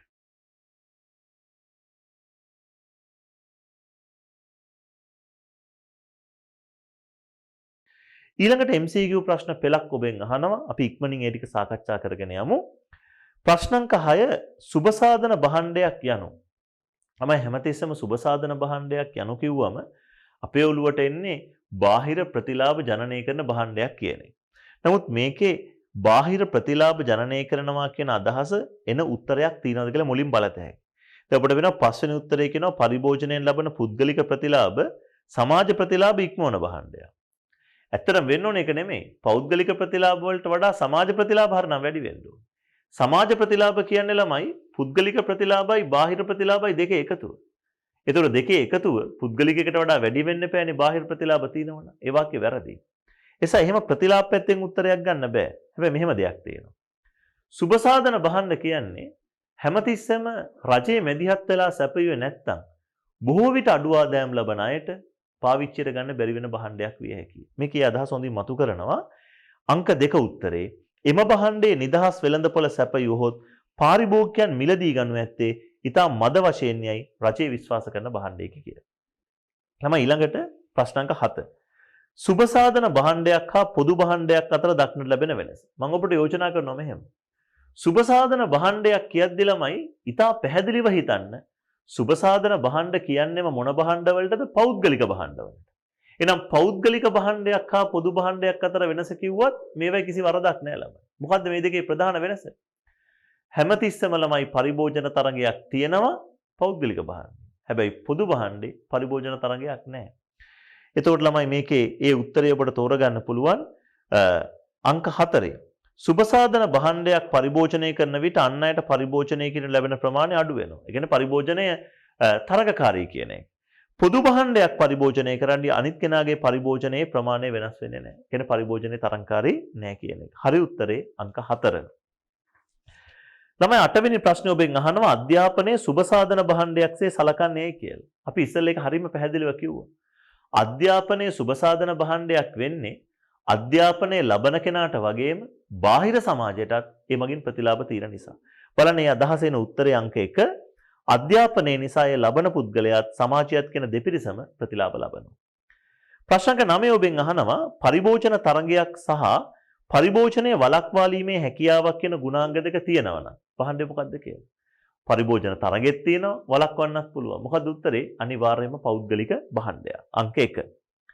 පොදු භාණ්ඩ පිළිබඳ සැලකීමේදී පරිභෝජන තරගයක් නොමැතිවීම යන්නේ අදහස් කරන්නේ. මොකද ළමයිගේ තේරුම? එක් අයෙක්ගේ පරිභෝජනය නිසා අනෙකගේ පරිභෝජනය අහිමි වෙන්නේ නැහැ කියන එක. හරි උත්තරේ තමයි අංක 2. ඊළඟට ප්‍රශ්න අංක 11 අහනවා රජයේ ඇතැම් සුගුණ භාණ්ඩ නොමිලේ සපයන්නේ. මම ඉස්සෙල්ලත් ඔබට කිව්වා. රජයේ සුගුණ භාණ්ඩ කියනව නොමිලේ සපයන්නේ බාහිර සමාජයට තියෙන ප්‍රතිලාභ ගැන හිතලා. අඩු ආදායම් ලාභීන්ට එබඳු භාණ්ඩ මිලදී ගැනීමේ හැකියාවක් නැති නිසා කියන උත්තරයට යන අංක 2. හේතුව අඩු ආදායම් ලාභීන්ට වෙළඳපොළ මගින් දුන්නා නම් මේ භාණ්ඩ ගන්න බැරි වෙන්න පුළුවන් ළම. ඒ නිසා. ඊළඟ ප්‍රශ්නෙන් අහනවා මේ ප්‍රශ්න අංකවල නිබන්ධනයේ පොඩි දෝෂයක් තියෙන්න පුළුවන්. අපි මේකේ අංක 21 වෙනි ප්‍රශ්නේ. ශුද්ධ පොදු භාණ්ඩයක තත්වයට ආසන්න වෙන භාණ්ඩය. ඉතින් ළමයි නම කියද්දිම පේනවා. ශුද්ධ පොදු භාණ්ඩයක් වම මුලින්ම අපි කියන එකක් ජාතික ආරක්ෂාව. අංක 1. දැන් අධ්‍යාපනයේ පොදු භාණ්ඩයක් නෙමෙයි. ප්‍රවාහනය කියන එක ළමයි පොදු භාණ්ඩ නෙමෙයි. ඔක්කොම පෞද්ගලික භාණ්ඩ ගණයට ගන්න පුළුවන්. විදුලි සැපයීම, සෞඛ්‍ය සේවා සියල්ල. 22 වෙනි ප්‍රශ්න ළමයි නැවත අහන්නේ පරණ ප්‍රශ්නෙම තමයි. සුබ සාධන භාණ්ඩ එකයි පොදු භාණ්ඩ එකයි වෙනස නිවැරදිව තියෙන වර්ණය තෝරන්න. ඉතින් සුබ සාධන කියන්නේ පෞද්ගලික, පොදු. පරිභෝජනයේ තරගකාරී එක්කෙනෙක්ට පරිභෝජනය කරන්න හම්බුනාම අනෙකට අහිමි වෙනවා අනිත් එකේ අහිමි වෙන්නේ නැහැ කියන එක. මෙතන පොඩ්ඩක් මේ උත්තරේ පොඩි දෝෂයක් තියෙනවා. 4 වෙනි උත්තරේ හදාගන්න. සුබ සාධන පැත්තේ හරි එක් අයෙක්ගේ පරිභෝජනයේ සෙසු අයගේ පරිභෝජනය අඩු නොකරයි නෙමෙයි එතන එනවා අඩු කරයි කියලා. එතන හදාගන්න. මේ පැත්තයි වැරද්ද තියෙන්නේ. පොදු භාණ්ඩ පැත්තේ තියෙනවා එක් අයෙක්ගේ පරිභෝජනයේ සෙසු අයගේ පරිභෝජනය අඩු නොකරයි කියලා. හරි උත්තරේ අංක 4. සුබ සාධන පැත්තේ අඩු කරයි කියලා එක හදාගන්න. ප්‍රශ්න අංක 23 කියනවා රජයේ මැදිහත් වීමක් නොමැතිව වෙළඳපොළ ආර්ථිකයක ප්‍රමාණවත් නිෂ්පාදනයක් සිදු නොවීමට බොහෝ දුරට ඉඩ ඇත්තේ. රජයේ මැදිහත් නොවුනොත් වෙළඳපොලේ අඩුවෙන් හදන භාණ්ඩය මොකක්ද කියලා අහන්න. අපි ඉස්සෙල්ලා කිව්වා ඌණ නිෂ්පාදනයක් කියන්නේ මොකේද ළමයි? සුබ සාධන භාණ්ඩවල. හරි උත්තරය අංක 2. පොදු භාණ්ඩ වෙළඳපොළ ක්‍රමය මගින් සපයනු නොලබන්නේ ඇයි කියලා අහනවා. අපි කිව්වනේ මේ ප්‍රශ්න හැම එකටම නිශ්චිත උත්තරයක් අපේ සාකච්ඡාව වෙතල තියෙනවා. පොදු භාණ්ඩ වෙළඳපොළ මගින් සපයන්නේ නැත්තේ නොමිල පරිභෝජන ගැටලුව නිසා. මේවට මිලක් නොගෙවන අය බැහැර කරන්න බෑ. පරිභෝජනයේ තරඟකාරී නෑ. හැම කෙනාටම පාවිච්චි කරන්න පුළුවන්. මිලක් නොගෙවන අය පරිභෝජනයෙන් බැහැර කළ නොහැකි වීම හා පරිභෝජන තරඟයක් නොපැවතීම නිසා. අංක 3 නිවැරදි පිළිතුර. 25 ඔබෙන් අහනවා හොඳට බලන ළමයි විභාගය අහපු ටිකක් වෙනස් ආකෘතියේ ප්‍රශ්නයක්. මේ ගොඩක් අය වරද්දගත්තා. පරිභෝජනයේ තරඟයක් නොමැති හා පරිභෝජනයෙන් බැහැර කළ නොහැකි භාණ්ඩයක්. පරිභෝජනයේ තරඟයක් නැහැ. පරිභෝජනයෙන් බැහැර කළ නොහැකි භාණ්ඩයක්. ටග්ගල උත්තරේ එන ඔබට මොකද්ද? සුද්ධ පොදු භාණ්ඩයක්. එහෙම කිව්ව ගමන් සමහරක් විට ඔබ උත්තරයට ගන්න අංක 2. හැබැයි හොඳට බලන්න උත්තර 5 තියෙන්නේ පොසිටිව් විදිහට නෙමෙයි නෙගටිව් විදිහට ළමයි. නැත යන අර්ථයෙන් තියෙන්නේ. දැන් ඔබ තේරුවොත් එහෙම අංක 2 සුද්ධ පොදු භාණ්ඩයක් විය නොහැක කියන උත්තරේ තෝරන්න. ඇත්තටම ළමයි පොදු භාණ්ඩයක් විය නොහැක නෙමෙයි. මේක පොදු භාණ්ඩයක්. එහෙනම් උත්තරේ ගන්න වෙන්නේ මොකද්ද? කොයි කෙනාගේ විරුද්ධ පැත්තද? පෞද්ගලික කෙනාගේ විරුද්ධ පැත්ත. මේක පෞද්ගලික භාණ්ඩයක් විය නොහැක. පෞද්ගලික නෙමෙයි. මේක පොදු. හරි උත්තරේ අංක 1. අවසාන වශයෙන් අහනවා වැඩිපුර තවත් එක් පුද්ගලයෙක්ට සුද්ධ පොදු භාණ්ඩයක් භාවිත කිරීමට ඉඩ සැලසීමේ ආන්තික සමාජ පිරිවැය. ළමයි මම ඔබට කිව්වා පොදු භාණ්ඩයක් කෙනෙක් අලුතින් පරිභෝජනය කරන්න ගත්තා කියලා අලුත් පිරිවැයක් එන්නේ නැහැ. ආන්තික පිරිවැයක් එන්නේ නැහැ. හේතුව සාමූහිකවයි මේව පරිභෝජනය කරන්නේ. ඒ නිසා පරිභෝජන තරඟයක් නොමැති භාණ්ඩයක ආන්තික පිරිවැය ශුන්‍යයි. හරි උත්තරේ වෙන්න ඕනේ අංක 2. තමයි එතකොට අද දවසේ අද මේ පාඩම් කොටස යටතේ අපි සාකච්ඡා කළේ රාජ්‍ය ආර්ථිකය කියන කොටසට අදාළව වෙළඳපොළ ආර්ථිකයක බිඳ වැටීම් මොනවද? ඒ බිඳ වැටීම් තුල එකිනෙක කරුණ වෙන වෙනම විස්තර කරගන්නේ. ඒ බිඳ වැටීම් තුල අපි තවදුරටත් කතා කළ යුතු ඔබේ විභාගයේ ඊටාම සැලකිය යුතු ආකාරයෙන් MCQ ලියන ප්‍රශ්න දෙකම අහන කොටස තමයි බාහිරතා කියන කොටස. අපි මේ පළමු වීඩියෝ පාඩමෙන් සාකච්ඡා කරපු මේ කරුණු ඊටා හොඳින් අධ්‍යයනය කරලා මේ නිබන්ධනයේ මුල් කොටස් කිහිපය ඔබ සම්පූර්ණ කරගන්න. අපි ඊළඟ වීඩියෝ පාඩම යටතේ රාජ්‍ය ආර්ථිකයට අදාළව බාහිරතා කියන කොටස සම්පූර්ණයෙන් ඔබත් එක්ක සාකච්ඡා කරනවා. බොහෝ දරුවෝ බාහිරතා කොටස තරමක් අසීරු කරගන්නවා. ඒවයි ප්‍රස්තාර සටහන් ගැන ගැටලු ඇති කරගන්නවා. ඔබට ඊටා පහසුම ක්‍රමයකට අටුම වේලාවකින් බාහිරතා ටික තේරුම් ගන්න පුළුවන් විදිහේ ක්‍රමවේදයකට මම බාහිරතා ඔබට කියලා දෙනවා. ඔබ ඉතා හොඳ තාර්කිකව බාහිරතා ප්‍රස්තාර අඳින කෙනෙක් බවට පත් කරන්න අපට පුළුවන් වෙයි. ඔබ ඉතා හොඳින් මේ පාඩමත් එක්කත් සම්බන්ධ වෙන්න. විභාගයේ ආපු බොහෝ බාහිරතා ප්‍රශ්න මේ නිබන්ධනයේ මම දාලා හැම ප්‍රශ්නයකම පිළිතුරුත් ඔබත් එක්ක සාකච්ඡා කරලා ඒ කොට සමාර කරා. එහෙනම් අපි මේ රාජ්‍ය ආර්ථිකය කියන කොටසේ දෙවන පාඩම් සාකච්ඡාව බාහිරතත් එක්ක නැවත මුණ ගැහෙමු.